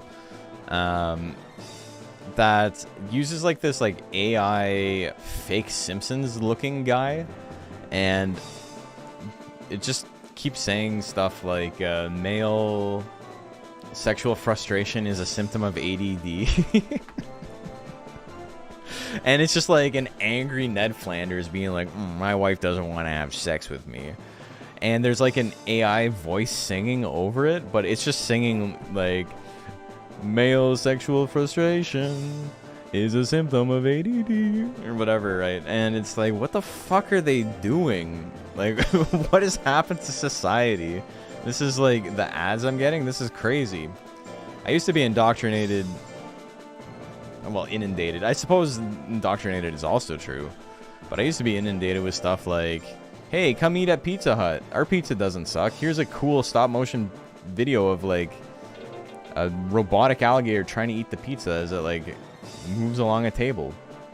And which is an ad that I vividly remember from like 1994 for some reason. Or the old Duracell commercials where there's like toy robots and they like, there's a red one and a blue one and a green one and a yellow one, and they would like slowly die over time because they didn't have Duracell. I think there's an iguanas one too. Okay, prediction is live. And now it's like, it's okay for you to be sexually violent. It's part of your DNA. You have a disorder.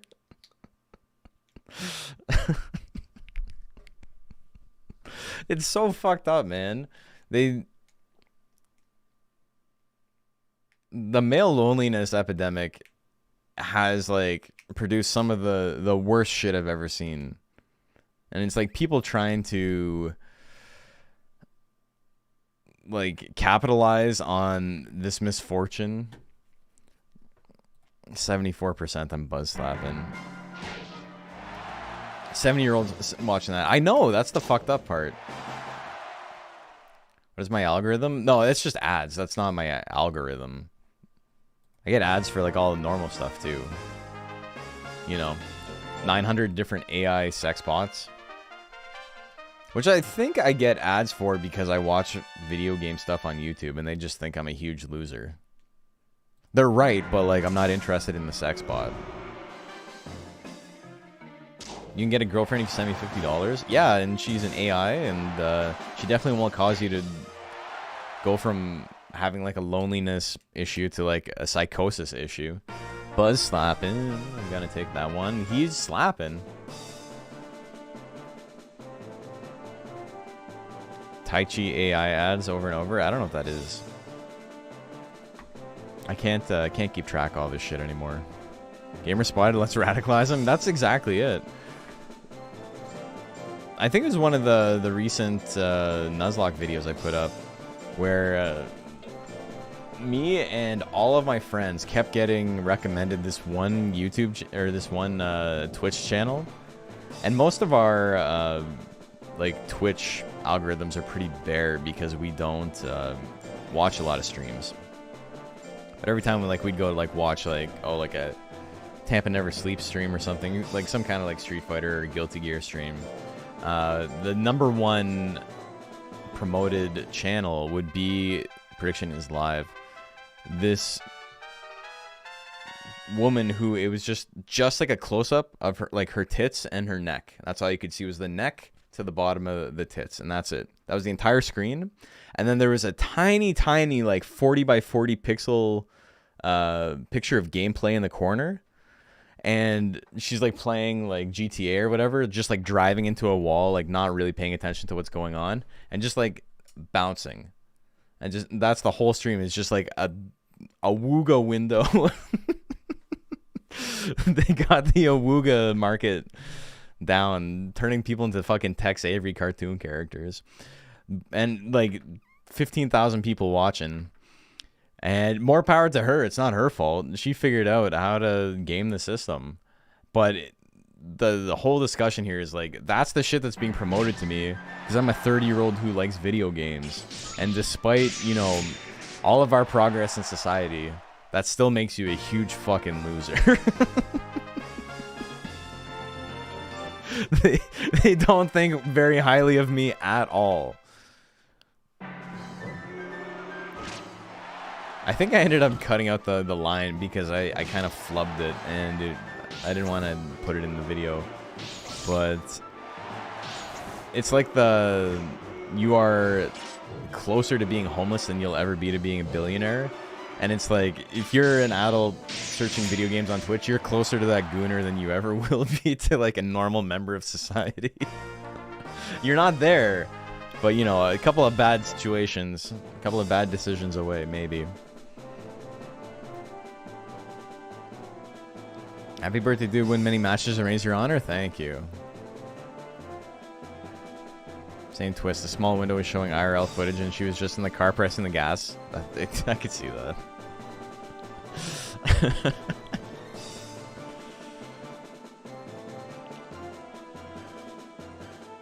Okay. Not all gamers are gooners, but yeah, it's the squares and rectangles thing.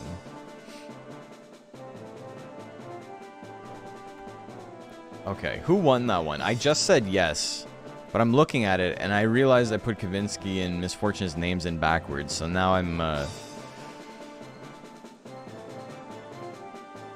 Misfortune one, right? Okay. Yeah, it was 2-0. But I'm like, I'm looking at it, and because it's backwards, I'm gaslighting myself into thinking it happened the other way around.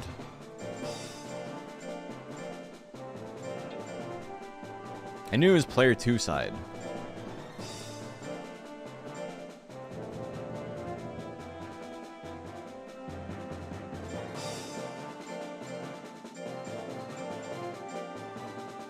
It's kind of cool. Like, there's been channels I've seen that are just like small channels get pretty big in the last year or two, and that's always like pretty cool to see. Like, a channel that I started watching when they had like 2,000 or 3,000 subs on YouTube is now like 100,000.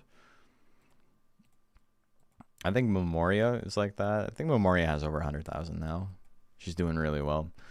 But it's just, it's interesting like what pops off and what doesn't, because for every like good channel that like does well, there's like 5 or 6 really good channels that just don't find their audience. There's nothing you can do about it. It is what it is. All it takes is one bad day to turn an ordinary gamer to a chronic meat beater. The Joker, he did say that.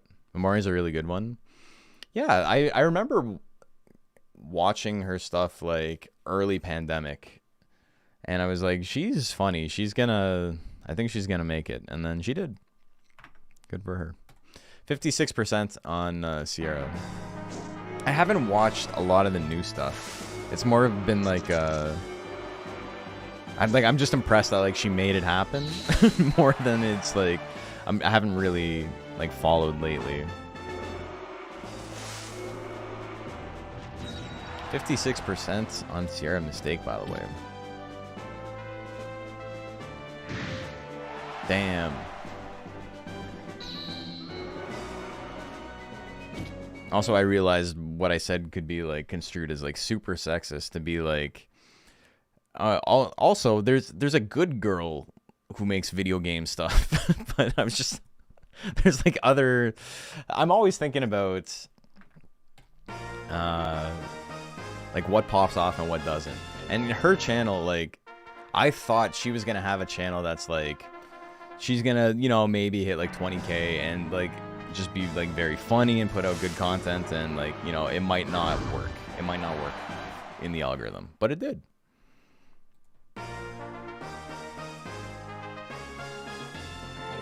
Game 3, here we go.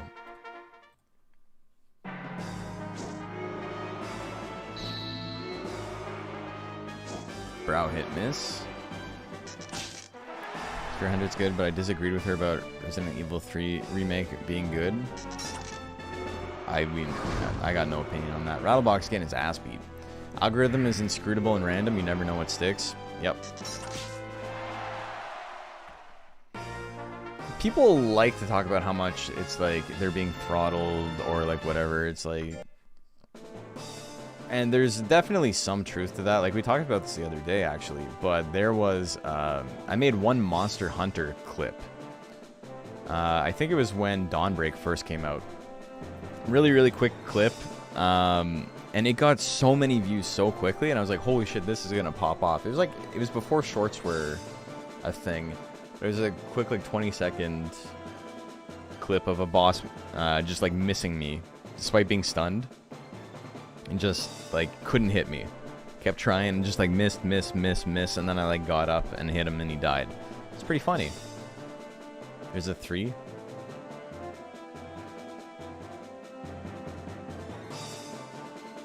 One for the day. But anyway, the video got like 3,000 views in like the first 5 minutes, and I was like, holy fuck, what is happening? This is crazy. And then flatlined. It went from 3,000 views in 5 minutes to 0 new views in the next like 24 hours. So I don't know what happened. They thought it was being botted. Like, it's not even like that crazy. Like, there's bigger videos that go viral and like more quickly, right? But for me, that was just like obscene. And then it literally flatlined. I went from like 3,000 views 5 minutes. The next 5 minutes were like 3 views. And then I think to this day, that was like 4 years ago, it has like 3,050 views or something.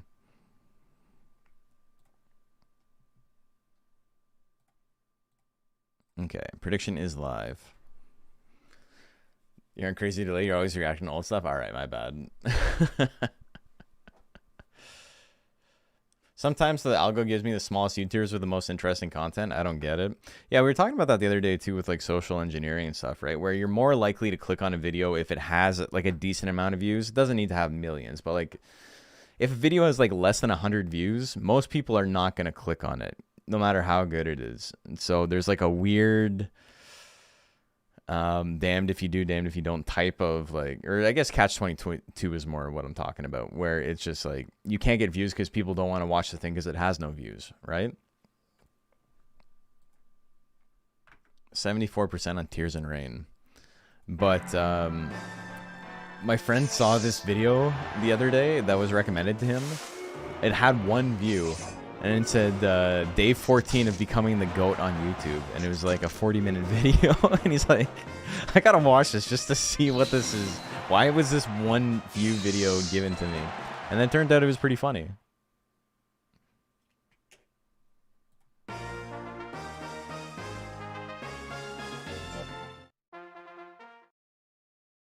Yeah, because you're like, I don't know if the content is any good if it doesn't have the views. But like, I've been slowly moving away from that because a lot of stuff I watch that has a lot of views sucks ass.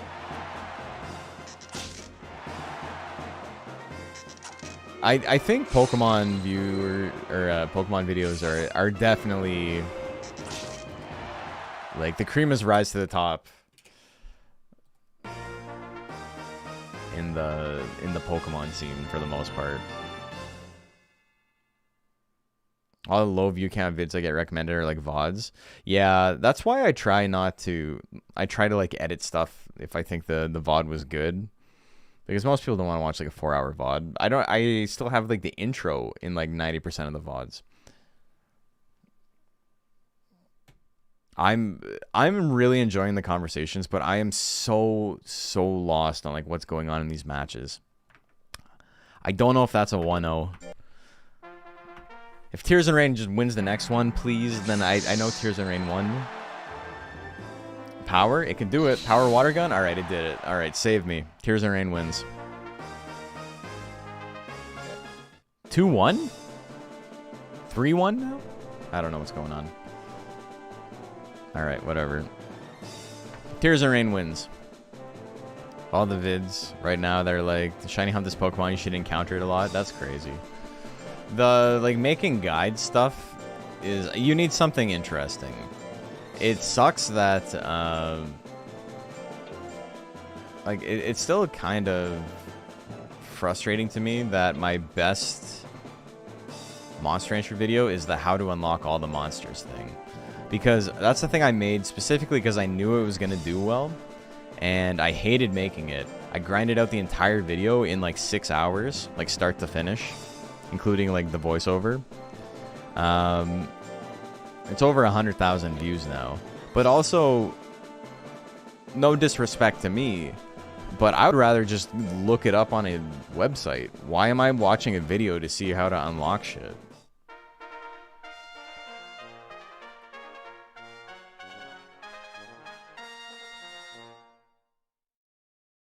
Like, there's no way a video is the easiest way to figure out how to unlock something. Prediction is live, by the way.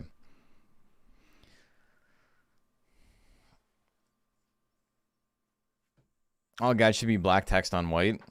I have my new guide is, or my new rundown video, which will be out eventually. It's taking a lot of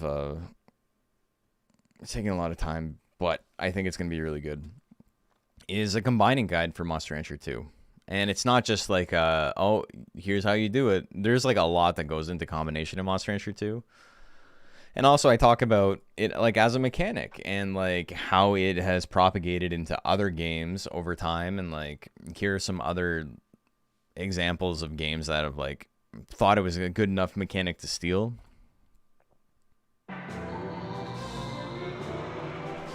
So it's more than just like do A to do B to do C. It's, you know, I guess all my videos are kind of like that. There's like a thesis statement. And when guys stopped having ASCII art intros, society lost its way. There's some truth to that. A lot of videos are also just, it's over for this person, kind of hearing about so-and-so and their downfall. Yeah, I can't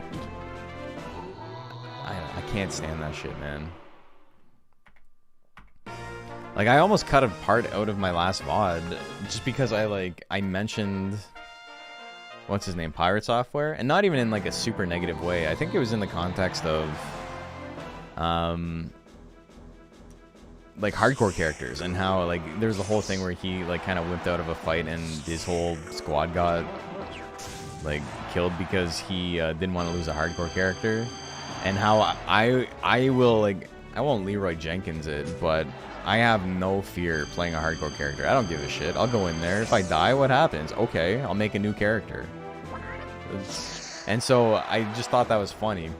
And I almost didn't even put that whole like little anecdote from stream in because it happened, the stream happened like months before the whole like, oh, the downfall of Pirate Software. And it's like, I don't want to be involved in any of that shit. Like, fuck those guys. Like, no one's saying anything. They're all just piling on, right? Not a single person is like making any interesting insights about the situation.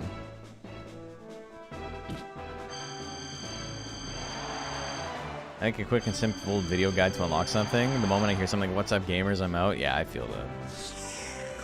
I'm simply not making the quick and simple guides, but I am. I'm also not doing the "What's up, gamers?" So I'm in the middle. But also, I'm big on the whole, like, make a thing that's good, right? The whole content idea, like the idea around making content is so fucking antithetical. Who I am as a person. And like I know what I'm doing right now is not high art. Like I'm not pretending it is. But I at least try to put some effort into the videos I make.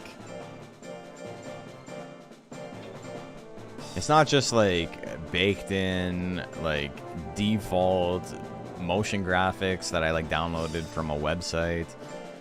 It's not, because my goal is not like eyeballs above all else, right? My goal is to like make something good. Prediction is live.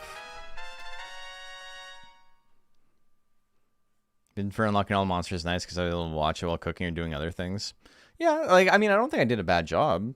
I think the video's fine. It's just, you know, classic band puts out an album that gets everybody hooked and then they're mad that everybody gets mad that the sound changed after, you know? It's like that's always going to be my biggest video and it's kind of unfortunate. It's for a while the Meg Cargo video is still my biggest video. It's got 200,000 plus views. Pepper steak with all of the bets.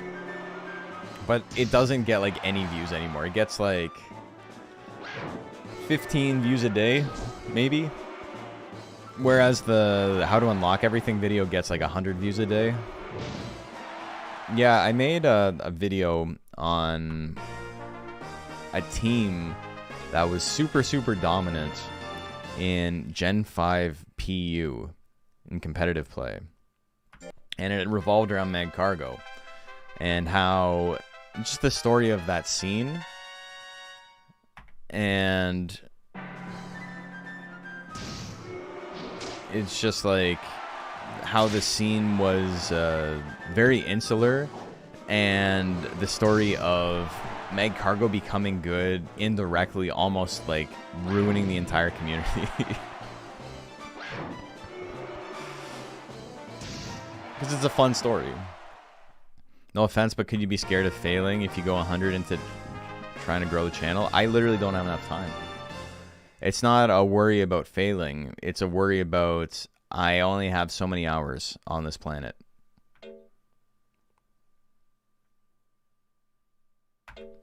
The deep philosophical question fucked me up and I lost track of... I think he won 2-0, right? Love when one person accidentally ruins a whole scene. I'll let you watch the video, but basically there was a guy who was a YouTuber, and he was like championing Gen 5 PU. If you don't know what that means, it's fine. It's explained in the video. And he had a lot of control over this, like, I think it was his own private server. And basically the whole idea of PU was like, let's make fun teams and yada, yada, yada. And then my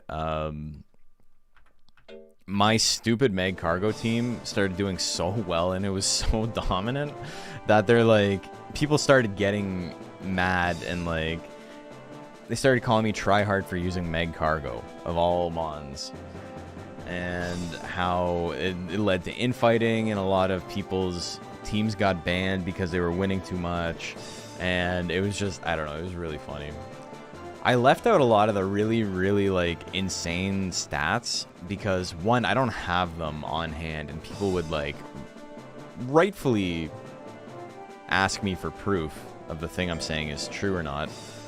I had something like a 98% win rate.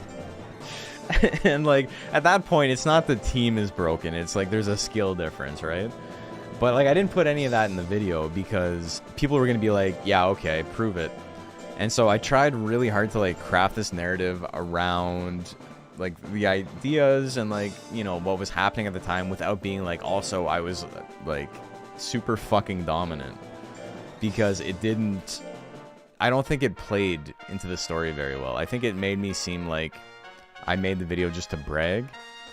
And so I straight up, even though this was like a legitimate, impressive accomplishment of mine, how I like dominated this scene competitively with a team that was like kind of stupid, but like had a lot of really good counter picks to meta threats And I just did that. Plus, like, I was simply built different. I had to leave a lot of that out because I thought it was going to make the story sound stupid or like extremely fake. And so people still were like, you have no proof any of this happened. And it's like, yeah, it's an oral history. It is what it is. You can disagree with it. It's fine.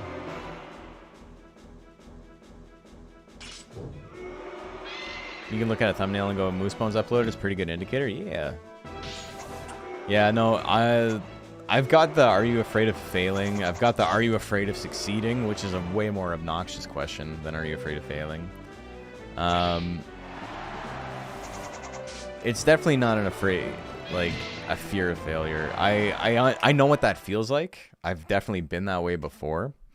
I think you could argue my channel is failing, like right now. Like it's not.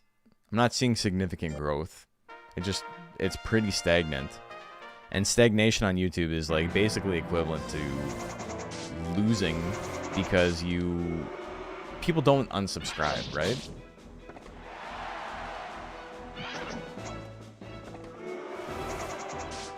But it's just like not a thing I'm super stressed about. I would definitely be afraid of failing if I made it my full-time gig. Because if I made it my full-time gig and I failed, I fucking have to move out of Toronto. It changes my life. But I don't think I have the right mentality to be able to be beholden to the algorithm.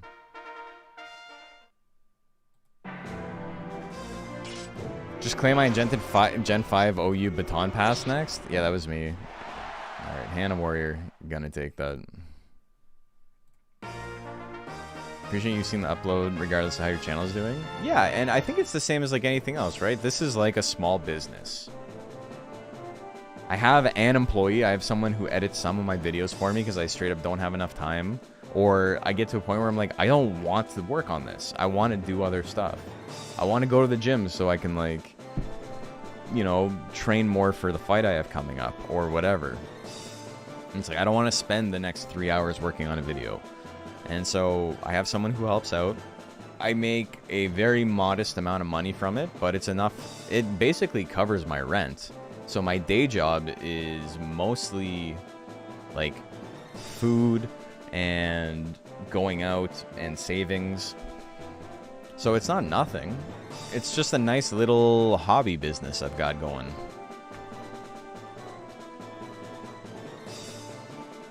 And the fact I can do it making stuff that I would like to watch is like important to me. Like even the edited VODs.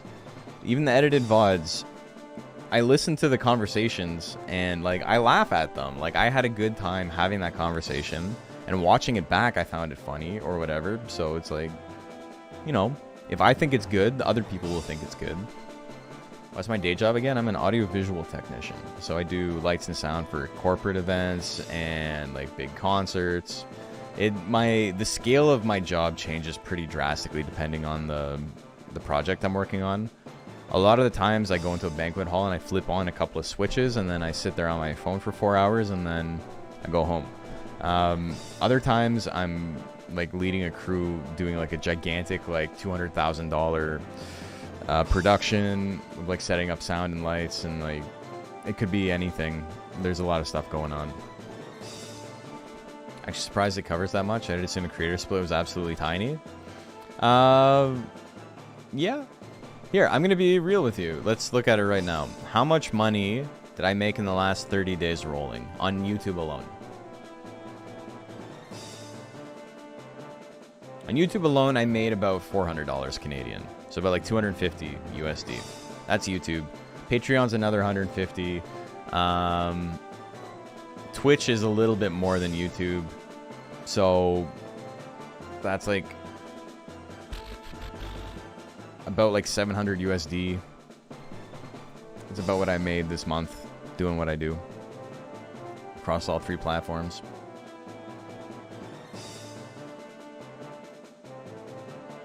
So it's not much. Like I absolutely couldn't live on it on its own. and it's the equivalent of just like a couple of hours of work at my day job. Like I worked 11 hours yesterday, and I made more, way more than I made in a month on Twitch. Or I wouldn't say way more. I did make more. But yeah, it's just like it's extra. I'm not a rich man. You're a rich man. Ba-da-da-ba-ba. Anyway, this was super fun. I really appreciate you guys hanging out. It's 4 o'clock, so we're not done. We're done the DXBL for now. But I think we're going to hang out for another hour and a half or so. I think we're going to chill. Maybe we'll play some Digimon World 2. I just need to go get some water because my voice is starting to die. So, BRB, I'll see you guys in a sec. We'll figure out what we're playing after this. Uno momento.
Hey, welcome back.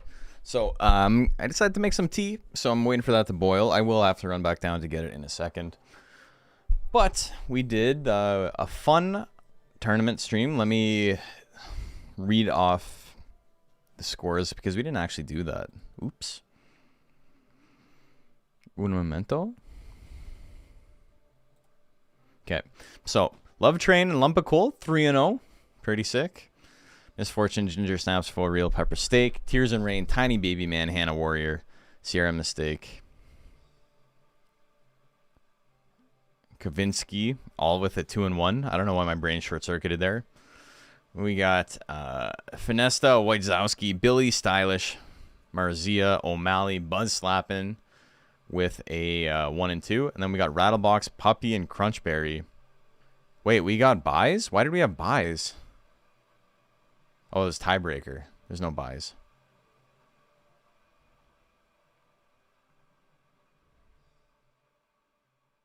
I see. And then three Mons went 0 and 3. 2 Mons went 3 and 0. I guess that can happen. Terrible storms happening there in Germany. We're doing okay right now. It's actually a beautiful day today. It's cold as hell. It's cold as hell today, but it's quite nice outside. I walked to the gym in shorts for my my session today, and it was I would say too brisk for shorts. I'm not a big guy who just wears shorts everywhere. It's that Onion article that's like nation's large men just run hot. Wearing shorts outside in -20 weather. Okay. I think we're gonna swap over to Digimon World 2.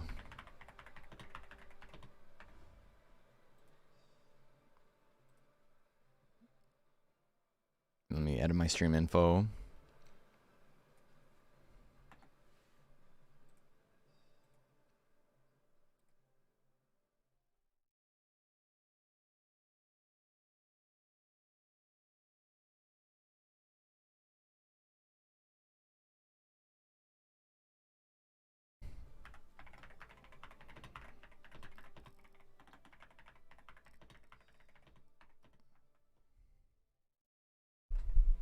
Okay, so it's gonna suck for Digimon World 2 fans, because on YouTube it still says this is a stream. YouTube, fucking no, my brain. I need the caffeine. I need the tea. My brain is just shot. It's gonna say it's a tournament stream. Maybe more people will watch it. Okay, let's get into it. All right, enough of you. We're done with you. I don't want to play with you anymore.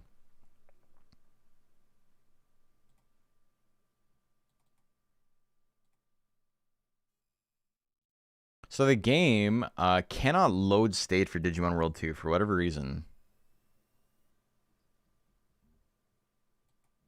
I did save right before, so I'm fine. But it's been crashing.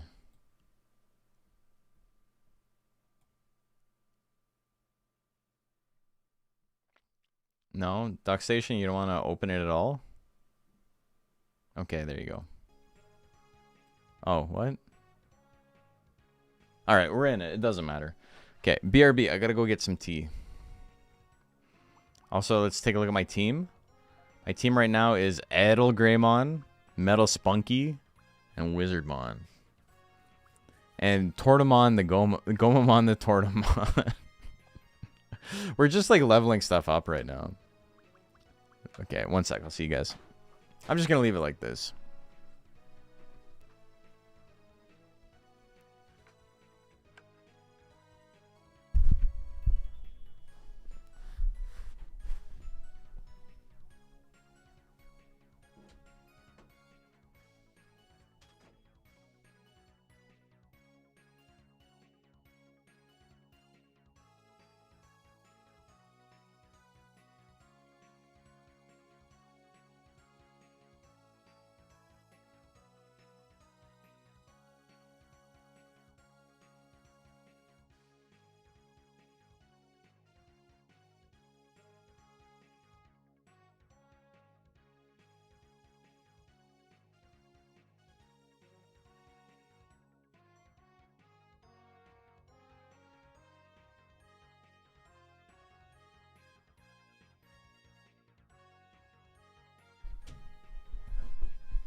Won't let go. He wouldn't let go of the mic. He was enjoying his time in the limelight.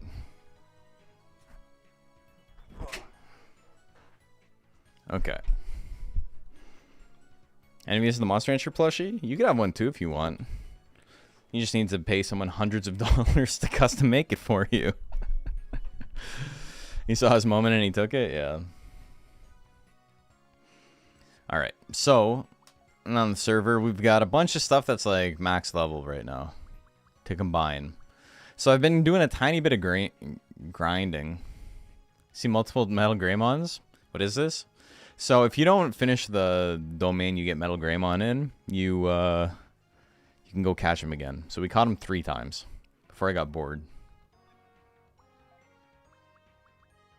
So our team right now is set up. We're in a point of the game where you can't buy items.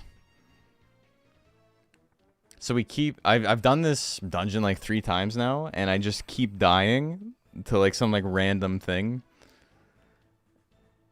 And then being sent back here.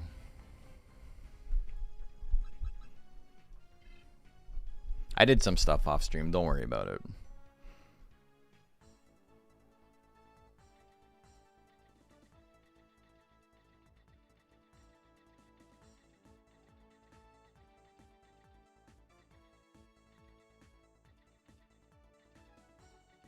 I don't know if I've ever seen the map make that shape before. Sounds terrible. It's not great. You spam Goldhawk items. You can get you get a toy plane, and then you can just go speak to them and get a second toy plane after you've used it, before you finish the dungeon.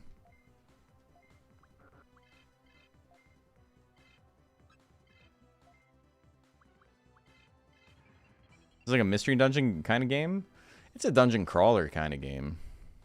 I've never played Mystery Dungeon, so I don't actually know like what's similar about it and what's not. This game is a dungeon crawler with the battle and evolution system ripped straight from Dragon Quest monsters, Dragon Warrior monsters at the time, I suppose. So basically there's a max level, and then you hit it, and then you have to combine 2 guys down to increase your maximum level after that, which is, I think, a very fun game design aspect. Oh, it was right here. But a lot of people complain that it makes the game too slow. It does make the game slow. I don't think it makes it too slow. I think it's fine. Also, this... Hold on. I gotta figure something out here. My game audio is super, super low. You guys are too nice to say anything about it. I appreciate that.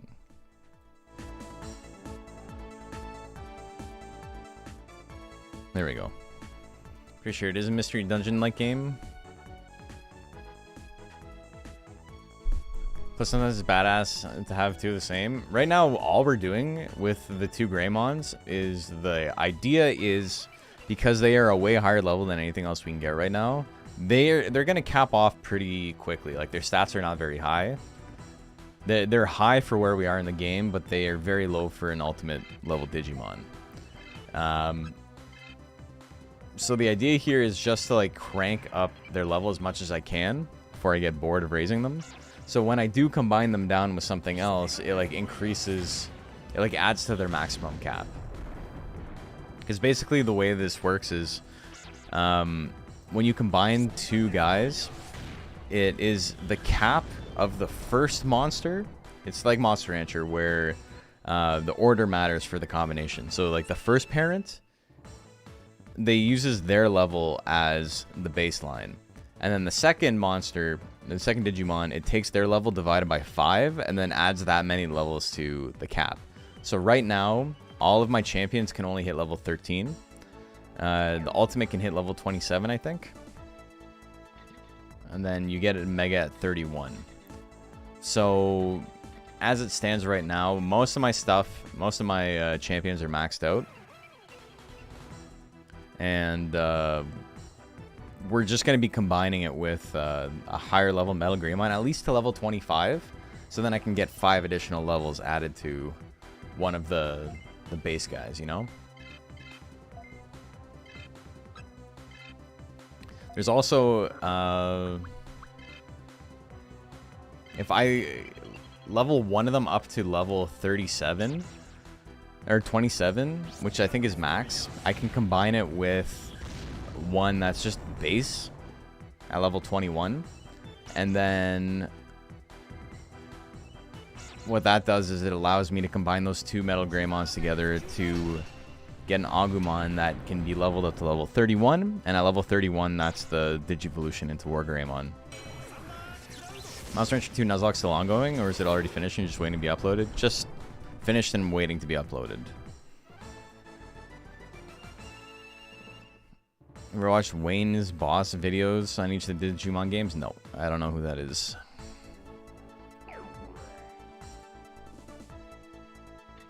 Yeah, they've actually been done for quite some time. We finished it like 4 months ago. So there's some like not so topical discussions in it that I'm like trying to remove when I do my editing.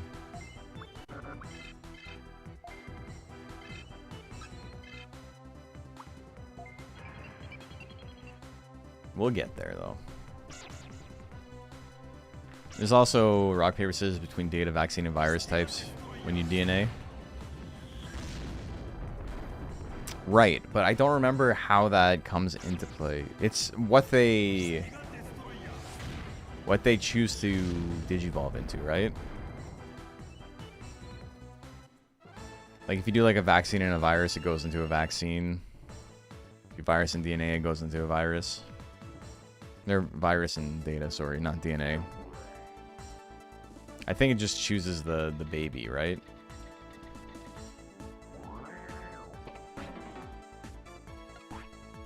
I got no room.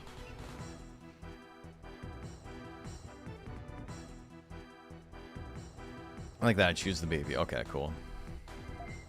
Alright, I'm gonna guard here with one of them because that's how you get MP back.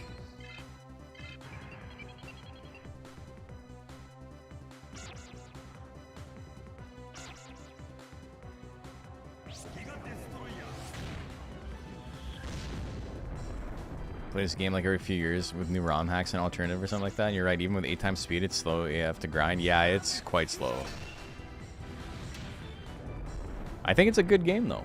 I think it's like fundamentally, or no, sorry, I don't think it's a good game. It's a very, very fun game with some like unbelievable flaws.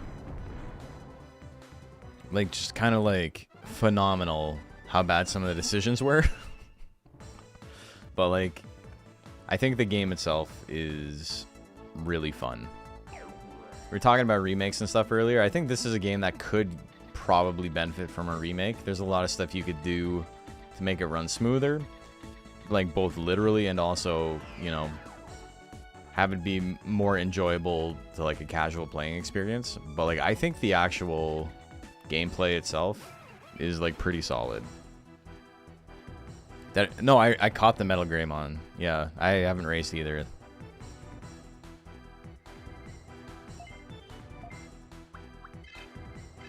I caught the early one 3 times. I'm super early on in the playthrough right now.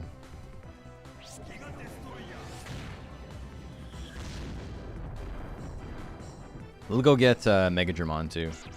Hey Pablo, how are you doing?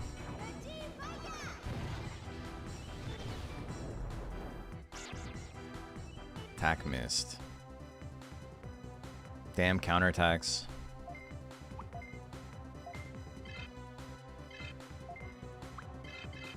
Today my birthday? Today my birthday, yeah. I am birthday boy.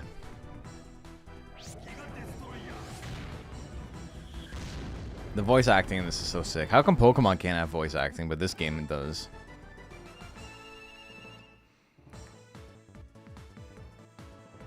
Remember I used to go into dungeons not level capped since leveling up max heals? Yeah, it gives you full HP and MP, yeah.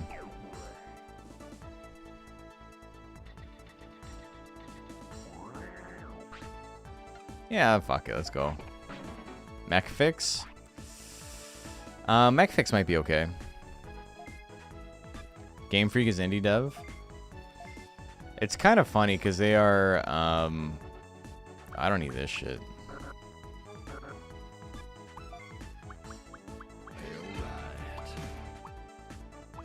Hey, Notre Dame.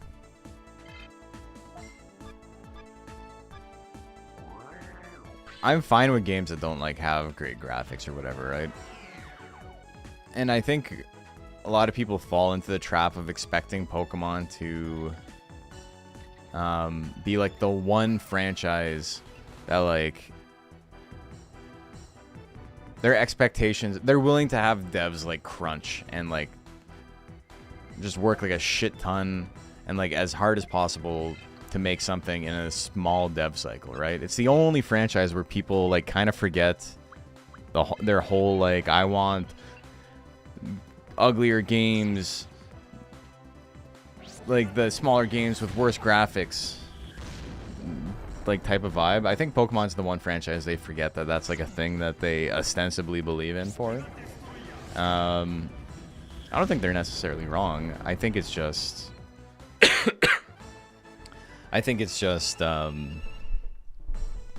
it's kind of a dangerous precedent to expect them to like put out a game yearly or like multiple games yearly that like are absolutely top level.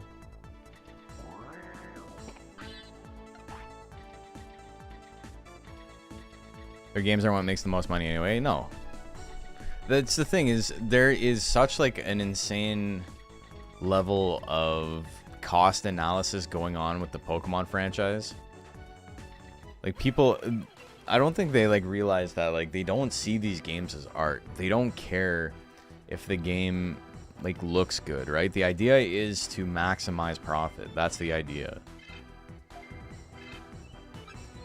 And people hate to like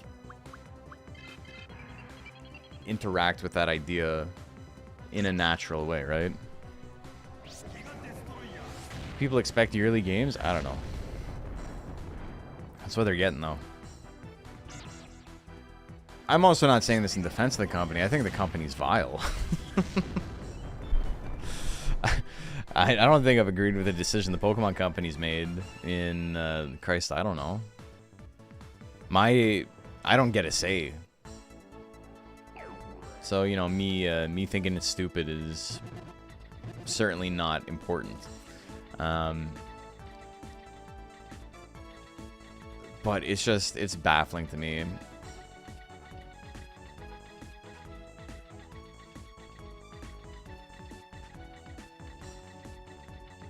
What it is people remember Pokemon being fun and they're like, how come it's not like that anymore? And it's like, there's, I don't know, man, 30 years to explain why that's the case.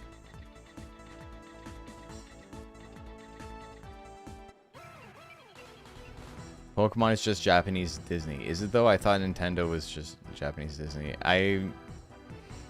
Splitting hairs, brother.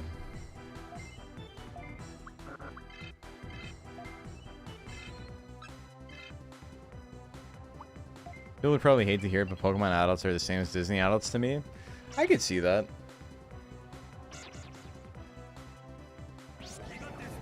Don't listen to him slow, bro. He doesn't mean it. I love Pokemon. I can't pretend I don't. But also, I don't like anything that much. Right? Isn't Disney Japan Japanese Disney? There's some of that too, yeah. Last Pokemon game I enjoyed was Y. Dude, same, but you'll get fucking shot for saying that. You and me. It's you and me against the world.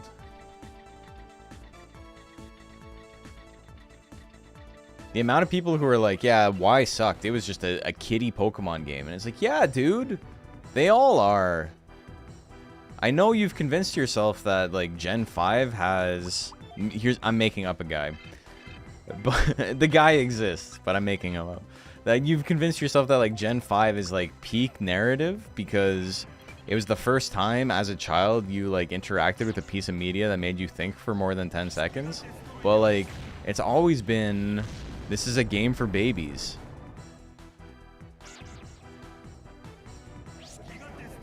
Why was the first time I had fun with a Pokemon game in a long time? Since, like, Gen 3, I think.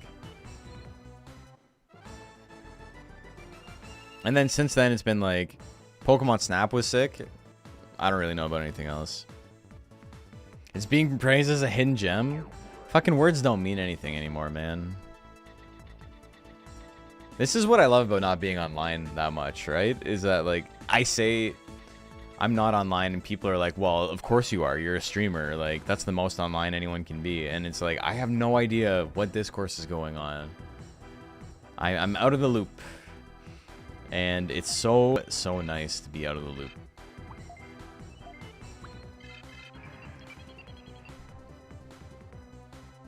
Gen 3 was also the last before Y for me. So you're probably in the same situation as me, where 3 came out when you were like grade 7, grade 8, something like that. And then 4 came out and you're like, I'm 14 years old or 15 years old or whatever.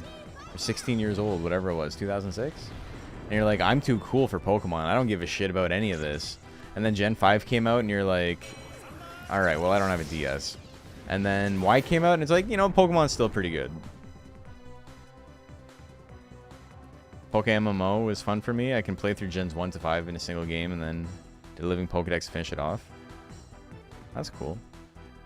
You're 33, so close? Alright, so 2 years younger than me, but yeah, same vibes.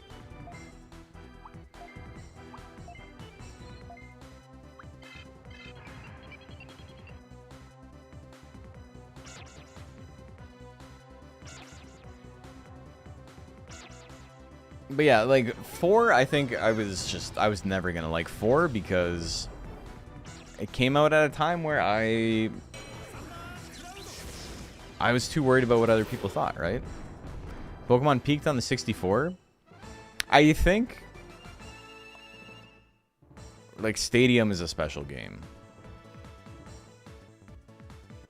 Snap 1 is really good.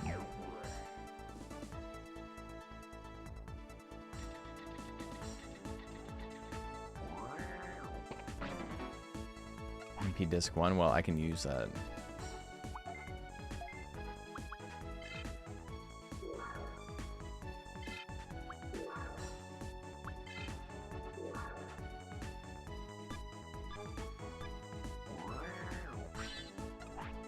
You all watched the show and collected cards as a kid? I did all that too. Snap 1 is my favorite Pokemon game easily. Snap 1, I would have to play it again. You know what's... I've told this story on stream before, but it's like maybe the most insane thing I've ever done in my life. Which is gonna like get me labeled as the girl with the chips on her head. Like, oh, she's so crazy. Like, that's me right now. Saying this is the most insane thing I've ever done in my life. I've done fucking peyote, so that was more insane. But I can't tell the story without hyping it up a little bit, right? You got to give me a little bit of a wide breadth here. But I did not own a PS1, or sorry, I did not own a N64. I was so enamored with the idea of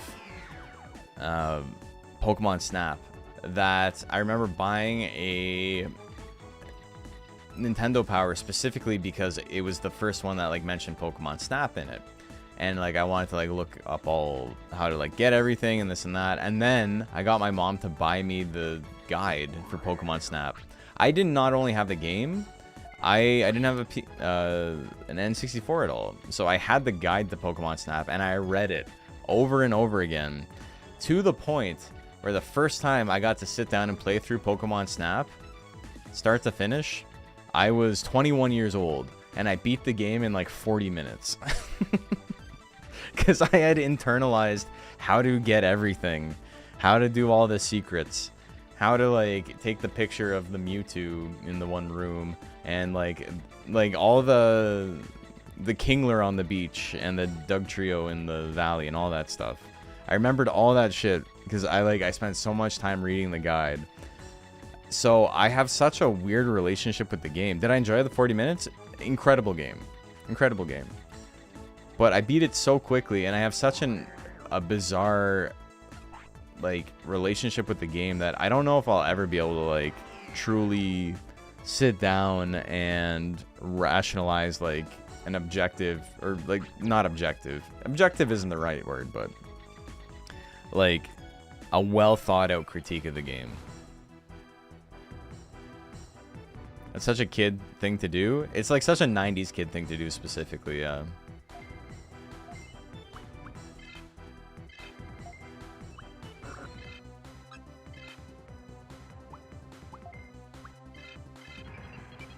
Snap was fun. I love finding the secrets. I really like the new one.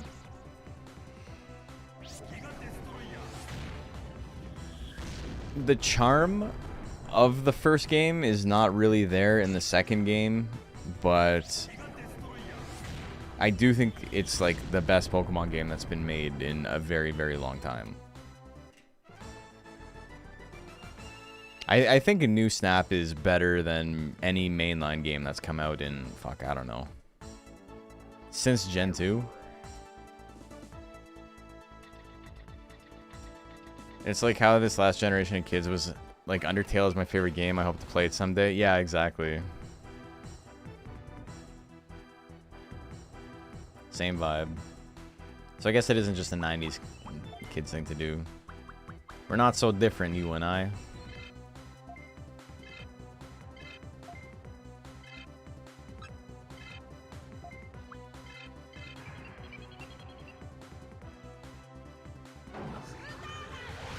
Earthbound fans never really playing it.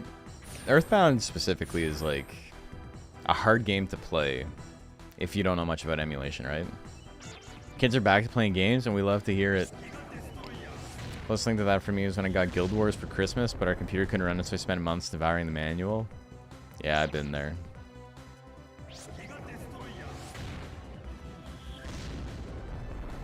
I remember when I would play Red version, and then my Game Boy would die, and I'd be like, well, time to read the manual for hours.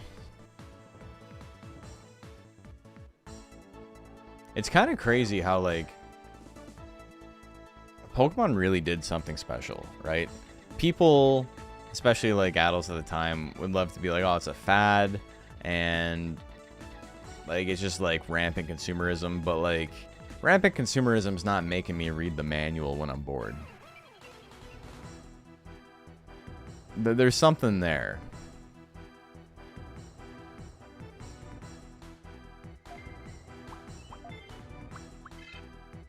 I don't even want to fight you. Let's get out of here. I forgot I could run away from fights. Digimon World 2's Prima guide? I would love to see that. I think the last guide that I remember reading a lot was the Monster Hunter 3 Ultimate guide, which I had a PDF of. It's like 1,000 pages. The tiles have special effect in battle? Yeah, the different colors affect different types. So those are, you know, water creatures, and they get a boost from it. And I think fire creatures get fire Digimon get a negative multiplier attached to them.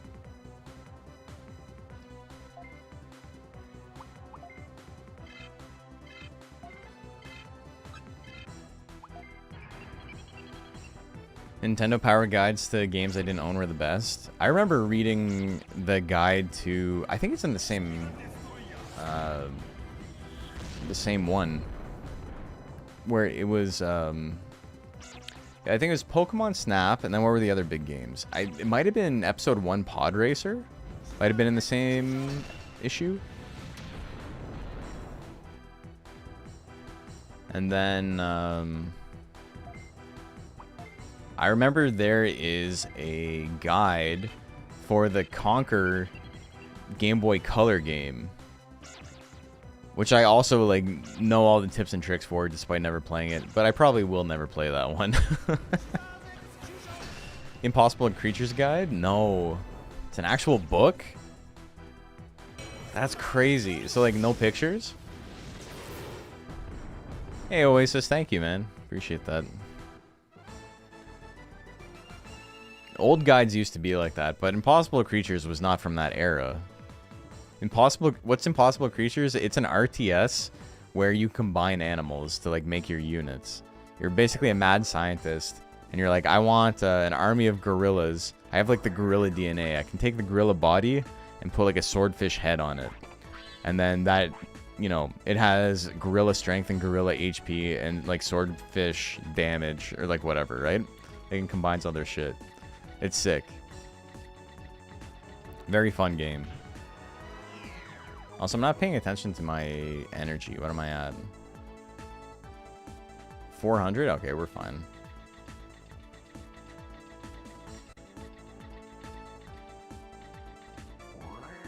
Pictures, but it's more like reading college textbook. Oh, gotcha.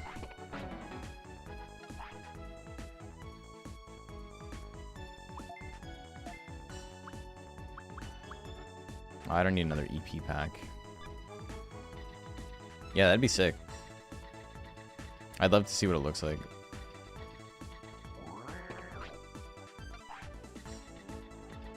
My aunt had a guide for like how to beat every Nintendo game, and one of the funniest ones was like we used it for Star Tropics a lot, and the Star Tropics guide was so funny. It's like this like 900-page book, right? Like it looks like fucking The Stand, like Stephen King's The Stand. It's huge, and it had like a section on everything. I remember reading the guide for Ninja Gaiden, even though I had never played that either. And I thought it was funny because I thought it said Ninja Garden, and I'm like, why is a ninja got a garden? And it was so funny to me. But the Star Tropics guide is really funny because it goes through the whole thing in meticulous detail. No graphs, no maps, just paragraph after paragraph of like every room, every dungeon. And then it's like, all right, you're in the final level, you're in a spaceship. Best of luck, brother. And then it just ends. There's no guide. And if you've ever played Star Tropics, the last level is so like unlike the rest of the game. It's like it jumps the shark in like a gameplay aspect. Like it's so different. And the theming is completely different. The items you get are things you've never seen before. It's basically a different game. And then it just didn't do anything. It didn't tell you anything. So I remember the very first time I beat the boss that like leads you to the last level. I was so hyped, and then I look in the guide and I'm like, I don't know what's happening. And then I just like died instantly, and I was like, this shit's too hard. And also there's a bunch of like, it's very maze-like. So I don't know if it was done on purpose or if like whoever was writing the guide straight up couldn't beat the boss that led to it. That was such an interesting era of gaming though, because like my aunt would have been in her early 30s, had an NES. I didn't have an NES at the time, so I loved to go over. I loved when she would babysit us because I would play NES and I would play Master System. She had both. And Star Tropics was like my absolute favorite.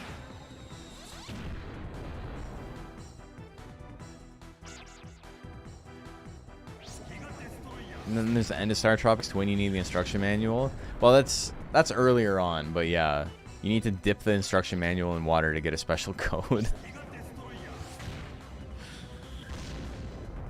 It's the most infamous guide tip, the one from the Crystal guide where it's like, don't forget to use your Master Ball on a rare Pokemon like Tentacruel or Fearow. Yeah.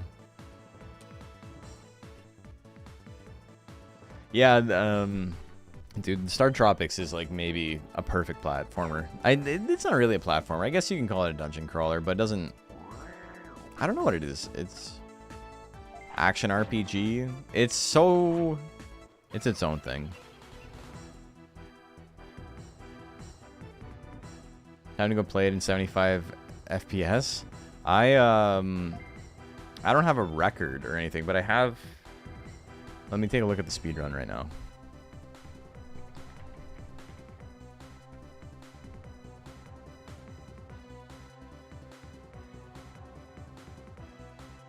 I have...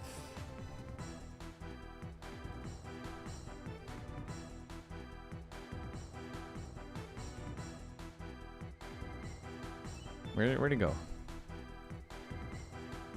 I have 2 followers, and one of them's Macho Shoes. Okay, let me look up Star Tropics.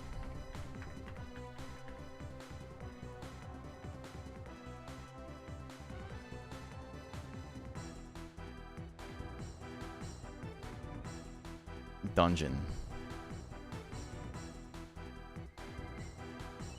Dude, I'm in 6th place in for the record on speedrun.com for the first dungeon. I'm in 6th place. The number 1 time, 1 minute, 58 seconds, 600 milliseconds. My time, 6th place, 2 minutes, 1 second, 0 milliseconds. So 6 of us beat the level within 3 seconds of each other.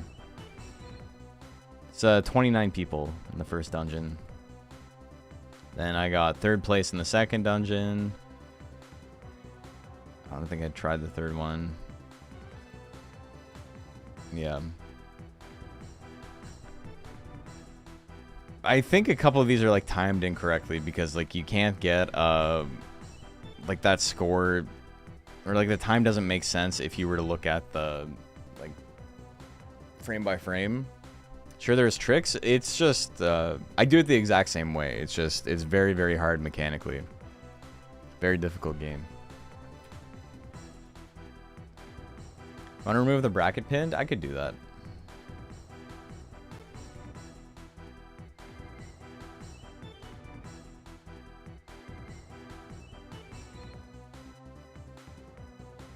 A clip of you playing it on stream like 15 years ago? I've never streamed it. I've got videos on YouTube of me running it.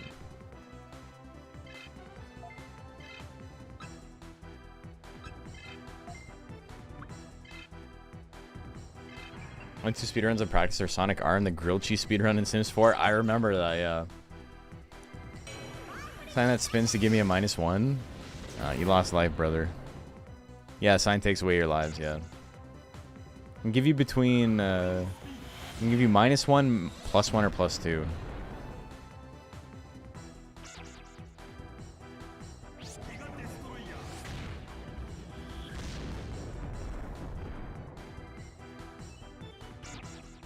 You're gonna get double giga destroyed, brother.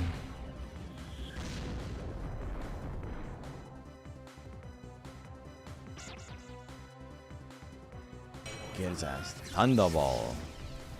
Bop. Played Azure Dreams? No, I haven't. I saw you message that earlier, and I read it, and then I answered it in my head, but I didn't say it out loud. No, I've never played it. Love the models in this game. Me too, man. Like, to the point where it felt like Uncanny Valley playing Time Stranger, because I was like, that's not what they look like. That's not what the dog sounds like. So sorry I died. I'm in heaven now.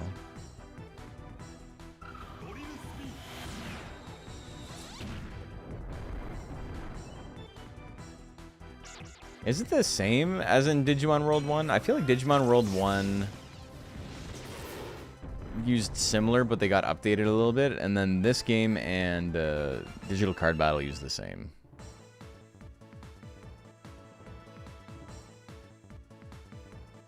Monster Tamer game like Digimon World 2. You explore a tower and get monsters. That's cool. I am a fan of that concept. Digimon World 1 are different? Okay, yeah. You don't need to see them in as much detail, so it would make sense for them to be like different poly count. So many Dramojimins. Enjoyed as a blind playthrough? Maybe we'll play it on stream. Always looking for stuff. Alright, I thought I had an HP driver. I don't have an HP driver.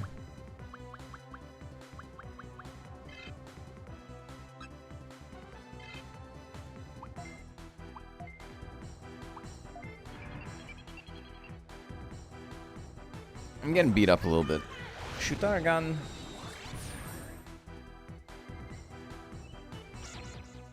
They're a lot cuter in Digimon World 1. Yeah, they're a little bit more monstrous here.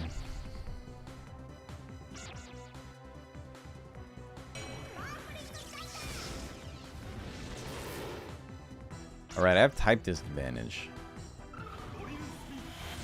Explains why they're beating my ass.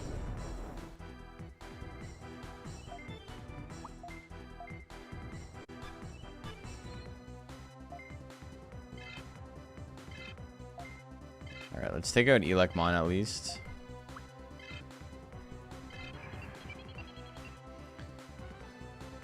Been playing through that No I'm Not a Human game. I feel like it would make a fun stream game. I'm not into the horror stuff. It's not like super interesting to me.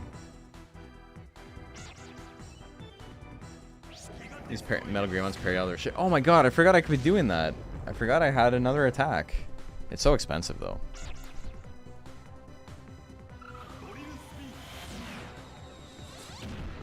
This modeling style is my goal, gritty but super clean at the same time. No, I feel that. It's big and blocky, but you know exactly what everything is. There's like no Like, nothing is ambiguous.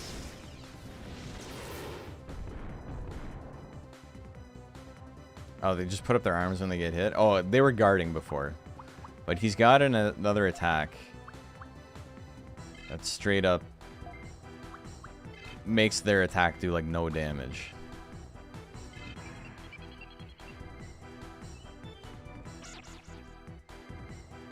Yes, we're gonna interrupt. No attack for you. On basta.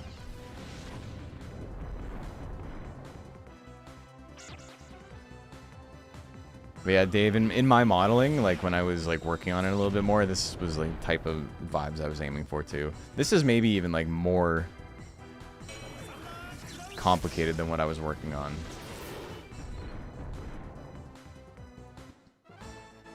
HD low poly's peak aesthetic. It's pretty good.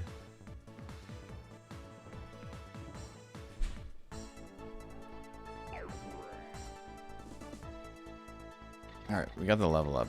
Oh, Bacon's home. Oh, I was just saying Bacon's home. God damn. I don't want to fight them anymore, man. Let's get out of here.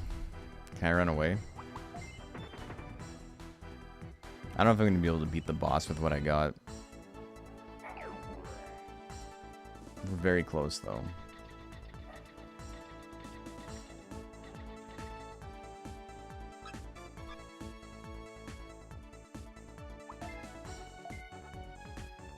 I have 1 HP disc and 1 MP disc.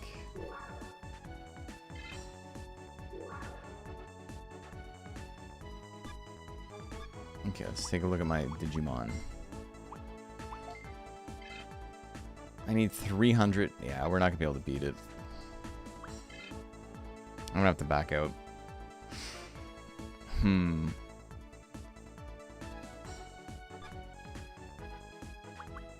I could swap one out. I got a Tortamon.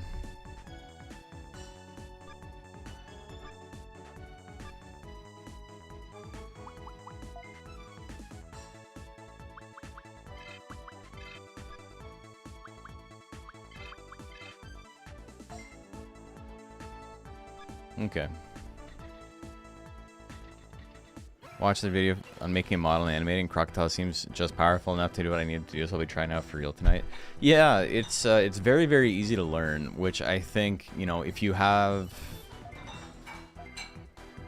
Like, you're fine just doing low poly stuff, I don't think you can go wrong with it.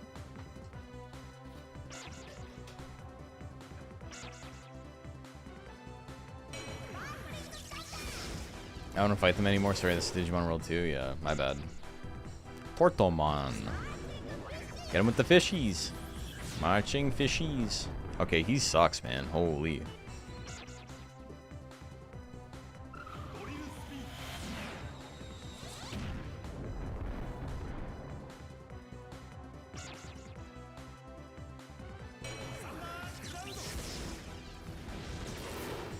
Okay, he's paralyzed.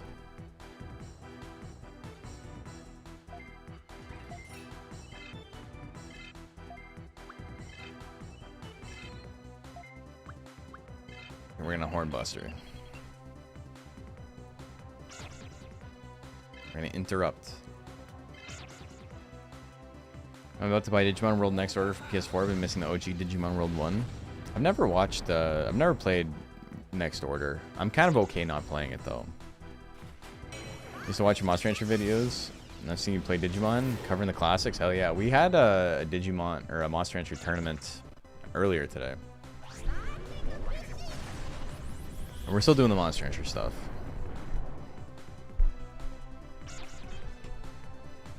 Attack missed. Love that for me. Gotta walk your pup. Well, thank you for tuning in. Do appreciate it. I have to, I'm gonna have to hop off soon.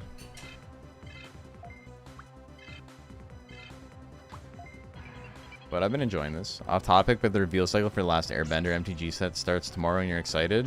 Hell yeah. Did you see the AI Ninja Turtles pizza slices for the lands. Where they like, it's like a legitimate magic artist. So everyone's like, no, it can't be AI, but it's like very obviously AI. Like one of them's picking up a piece of pizza like this. Like if I were to pick up, I don't know. If I tried to like pick up a cup, he's like holding it like this, with like his thumb out. Like that's how he's holding the pizza, and it's like up against his arm, like he's doing the Salt Bay thing, but not like not on purpose.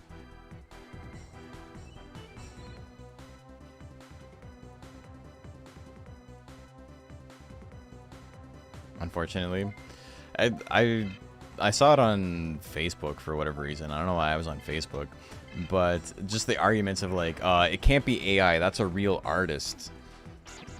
Are you gonna tell him he used AI? And it's like, yeah, bro, he did. This is like in the Monster Rancher community where it's like, oh, this person is like a mainstay. Surely they didn't cheat their monster. And lo and behold, we've caught people in the past. So they can't cheat. They've been here forever.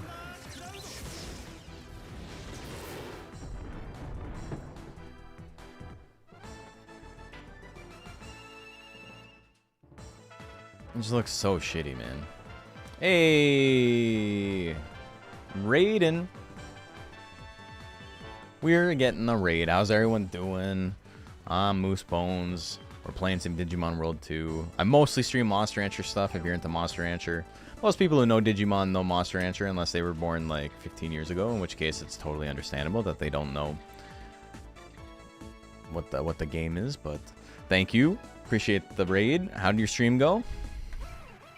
And also, we've done this entire map. What the fuck is happening? Sorter's not bad, it's different. 2 Digimon training times change the timing, the way you train. Usually the older monster doesn't carry for the younger one. That makes sense. Play newer Digimon game, nice. I tried playing it on stream, and while I don't really I have nothing against it. It's just like, for me personally, it didn't feel like a super good stream game. Like very narrative heavy early on, and then, okay, did I miss something? I did miss something. Frig. Just like very narrative heavy early on, which made it so I really had to pay attention to what was going on, and I'm not a pay attention to what's going on the stream kind of guy. We're here to banter, we're here to chat. So it was, some people were getting tilted. I wasn't like reading every text box.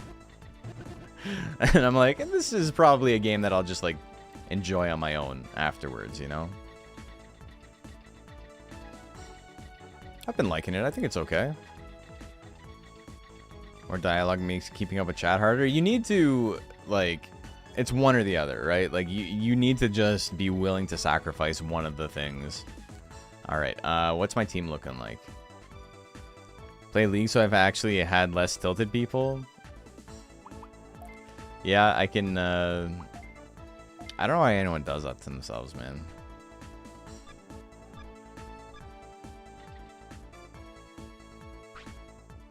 You have some nerve coming to the modem domain all alone. I am Greymon, the king Digimon of modem domain. Get on your knees and say please. Jesus Christ, dude. What a self-centered Digimon. I will never do such a thing. What a fool. I will make you eat those words. What the hell, man? What's going on here? Alright, Saberdramon. Toy Agumon is going to be healing. So we're going to beat his ass. Oh, I can't actually beat his ass. I should have saved first. I think we can do this. But my boy here is real weak. We're going to kill Toy Agumon first. I don't have a lot of choice in the matter.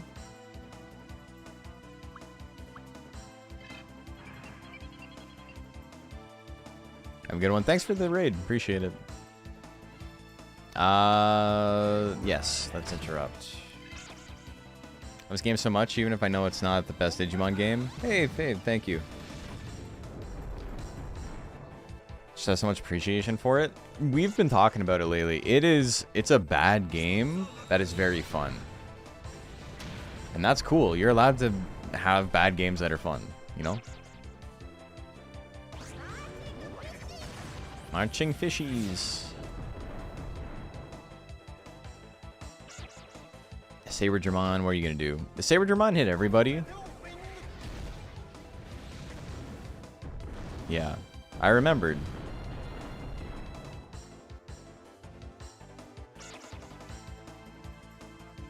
Okay, so we're going to get a Paralyze here, which is pretty sick.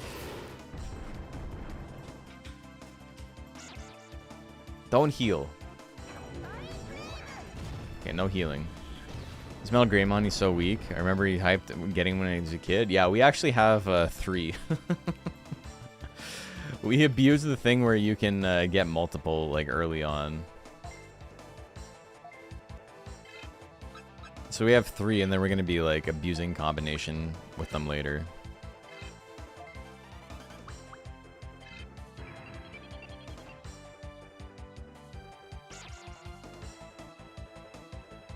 At one point in the TCG, Saber Dramon had a card going for $50. Wow, that's crazy.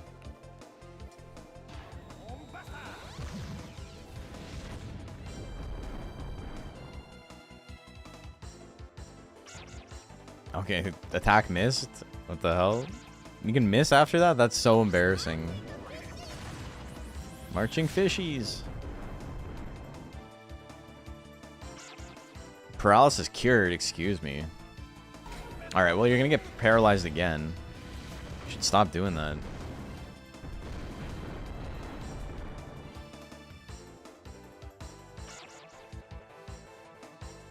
All my attacks being spread out is not super nice, but... Please don't heal. Okay. I think I might be...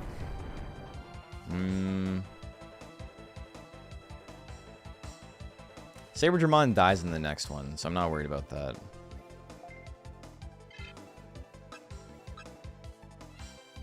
Agumon. I think we're just gonna keep doing what we've been doing. Giga Blaster, no. Hornbuster again. I don't want anyone dying.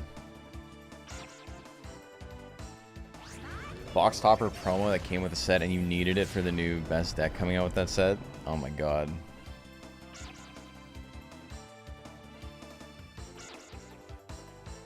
Yes, now we interrupt. So if he doesn't heal here, we might be able to get the kill. 35. And then...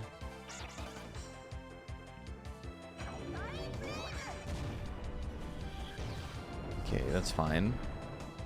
I don't know where the Electro Ball, Thunder Ball is going to hit. It's hitting somewhere. Okay, hit Saber Dramon. That's it. She's done.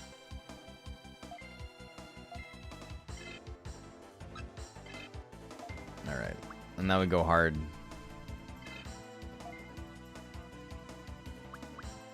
Should probably Hornbuster again. It'll do marginally less damage.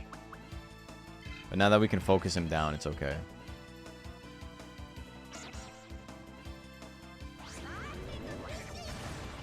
Really, these bosses aren't that hard, man. This one is probably easy specifically because you can't buy items right now. Which makes this portion of the game much, much more difficult.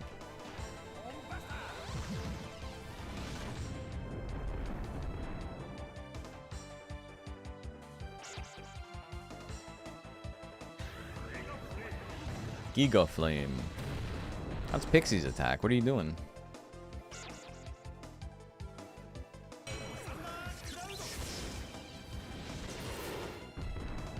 Okay. It's not dead yet, but soon. Soon, you're a baboon.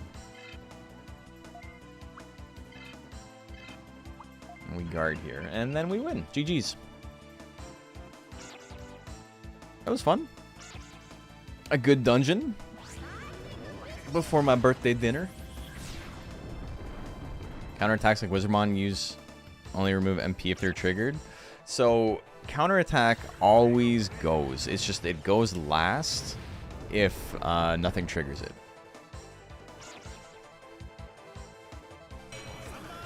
A move won't like, for example, if an attack misses, it doesn't use the MP. But it's just kind of like a wasted turn because you could always...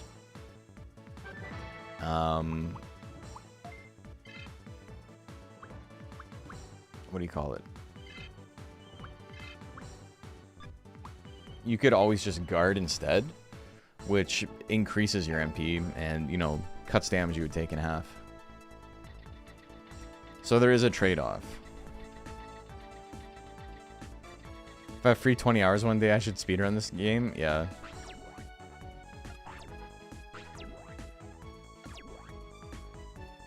Oh, please don't make me fight her.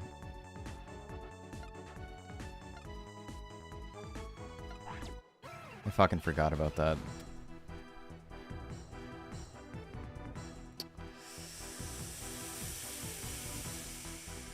Oh, I hate this, man.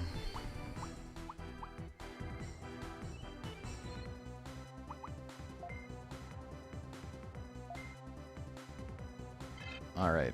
Well, we got a strategy for the first bit. But I haven't saved in a while. 10% of your max MP if you guard, yeah.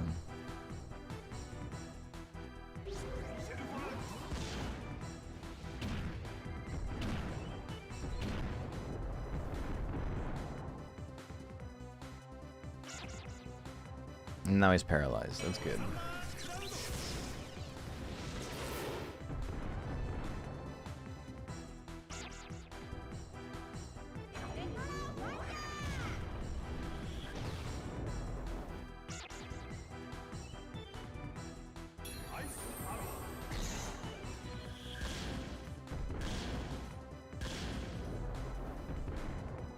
Yeah, I'm not gonna win this.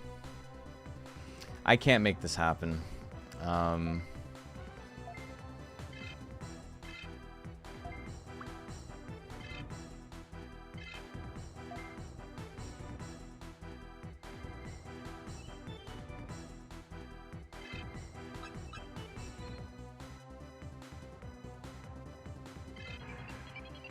God damn, dude. Alright, if he can take the counterattack, that's fine. He's the most useless here.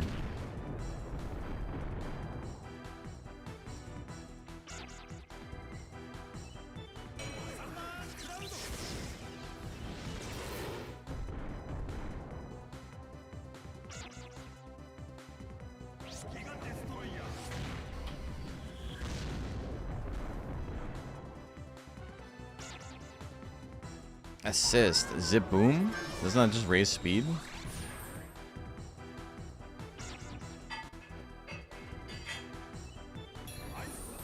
Okay, we can paralyze Seedramon.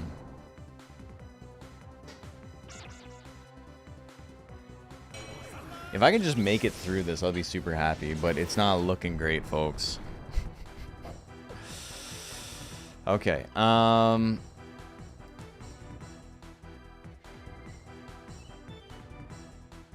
here's the strat. We do the thing we've been doing. He can't do anything, he has to guard.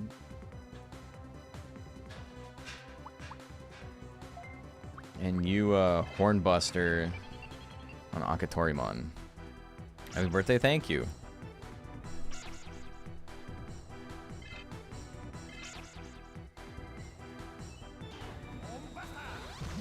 Basta.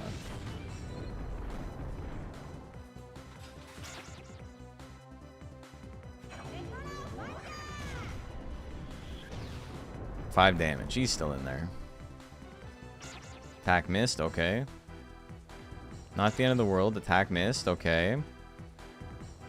If this hits my Wizardmon, I think I'm okay. It did not. My turtle's still fine. Metal Greymon has 16 HP, eh?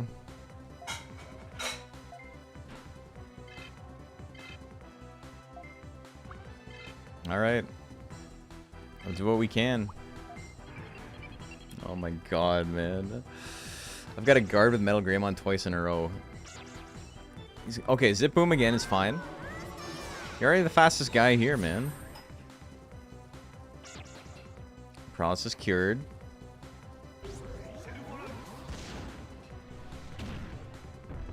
I need Seedramon to miss again.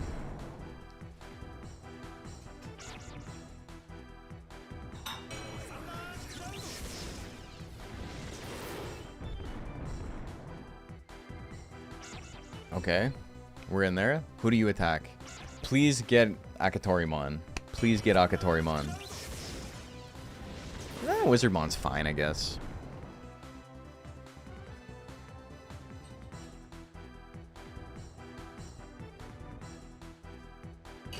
Okay, do I go for a KO here? I think I should probably... God, I don't know if I can do it. Okay, so you're gonna die. That's fine.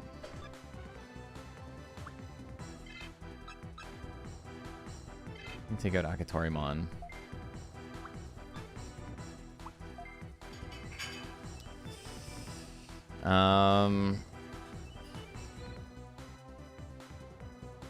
You should probably guard as well.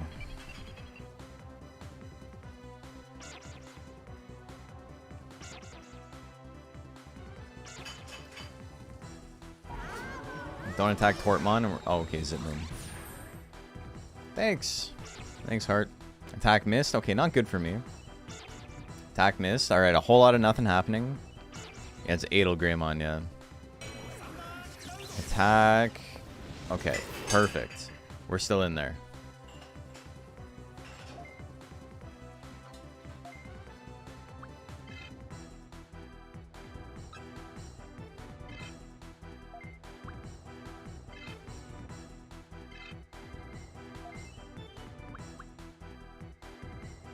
Okay, this should be okay. This will take out Akatorimon.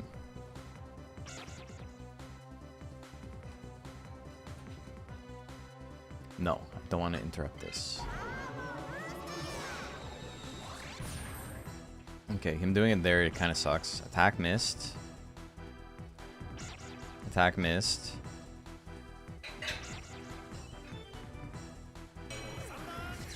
Who are you attacking? Beautiful, he's dead. Love that for me.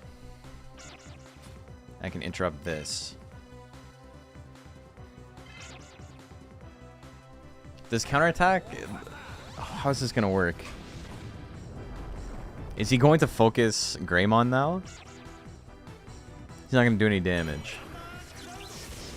Where am I? You're in the jungle, baby. Playing some Digimon. Alright, so now it gets interesting.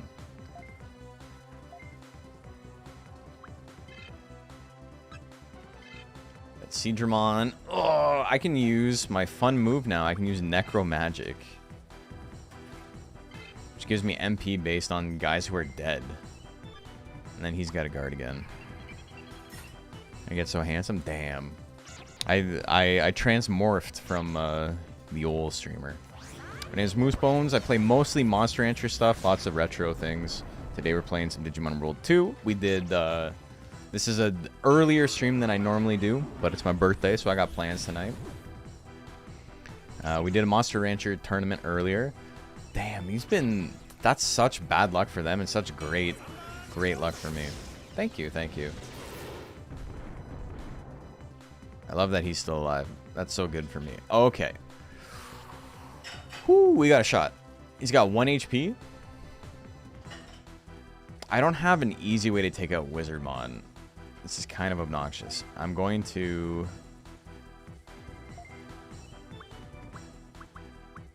attack Seedramon. At least it's a little bit of damage. You got to counterattack, and then you can interrupt. Turt the Goat, he's doing okay. He's not doing bad at all. It's not doing, like, a lot of damage, but... do I want to interrupt? I'm kind of stuck. I'm going to say yes. Metal Greymon has 1 HP? Didn't he just have like 12 HP? Wait a minute, why did this guy die? Why? I'm like losing HP every turn. What the fuck?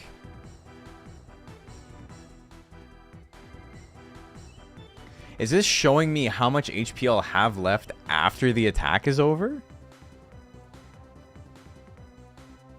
Is this like an error?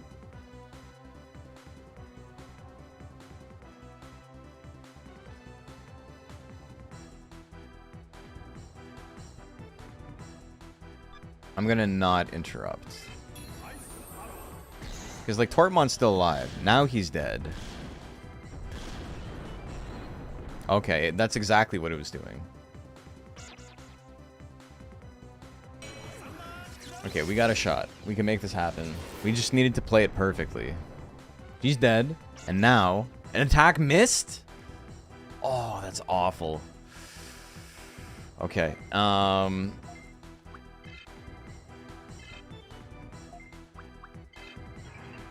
okay, we can make this happen. Just, no one's gonna get any XP, but at least I won't have to redo the dungeon again.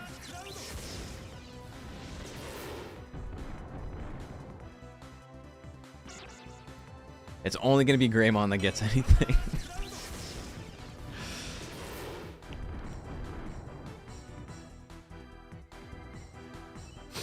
Wait a minute, doesn't even work. Alright, give orders. I have to do this.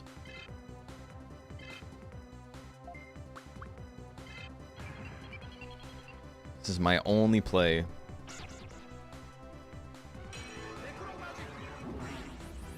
Giga Blaster time? No, because if he attacked first... Well, I guess I could do whatever. It doesn't matter. He only has a counterattack.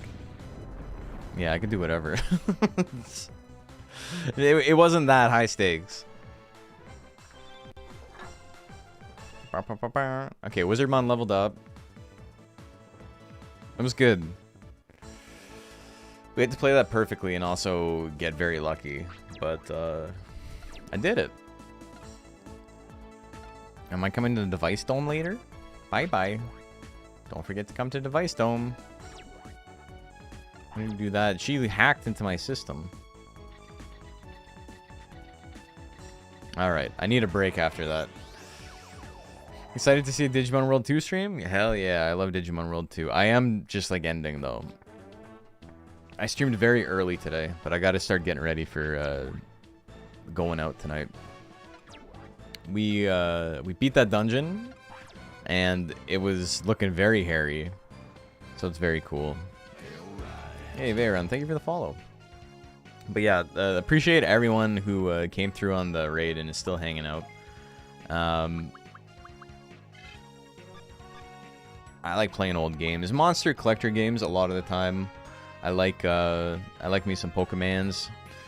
I don't like a lot of the stuff that's derivative of Pokemon.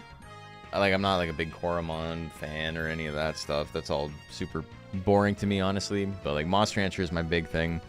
Monster Sanctuary, super sick. Cassette Beasts. Then Monster Seed. Yeah, I haven't done it on stream, but I have played it, yeah.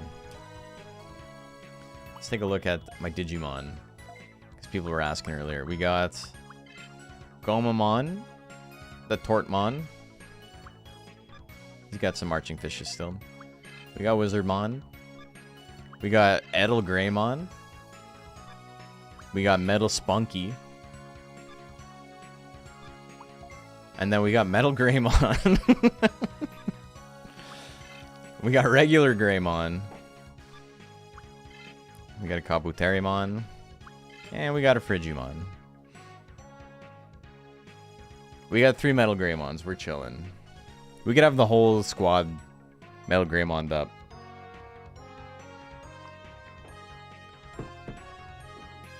Their stats are quite bad, though.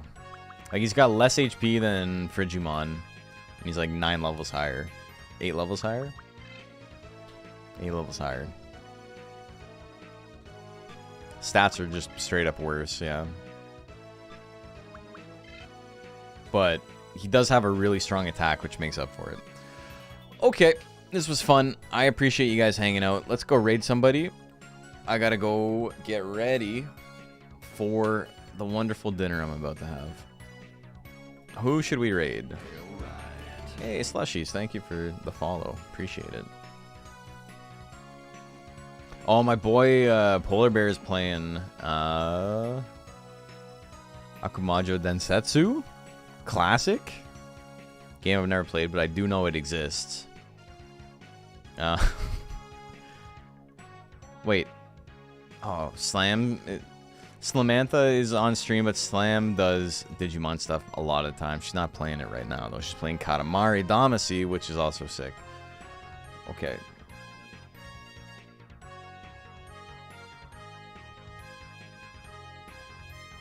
Oh, he's not playing Akumajo right now. He's playing Castlevania. It is spooky season. Thank you guys for hanging out. Just got here. Happy birthday. Thank you. Yeah, we streamed really early today, so if you're missing it, I understand. But we've been going for almost 4 hours, so we're going to call it there. I'm not back until, God, I don't know, probably next Monday. I don't have any time off until then, so I literally can't stream. It's difficult. It's difficult having a real-ass job and also streaming on the side. But thank you, folks. Have a fantastic day. You made my day better. I appreciate it. Let's go say hi to a homie. See ya.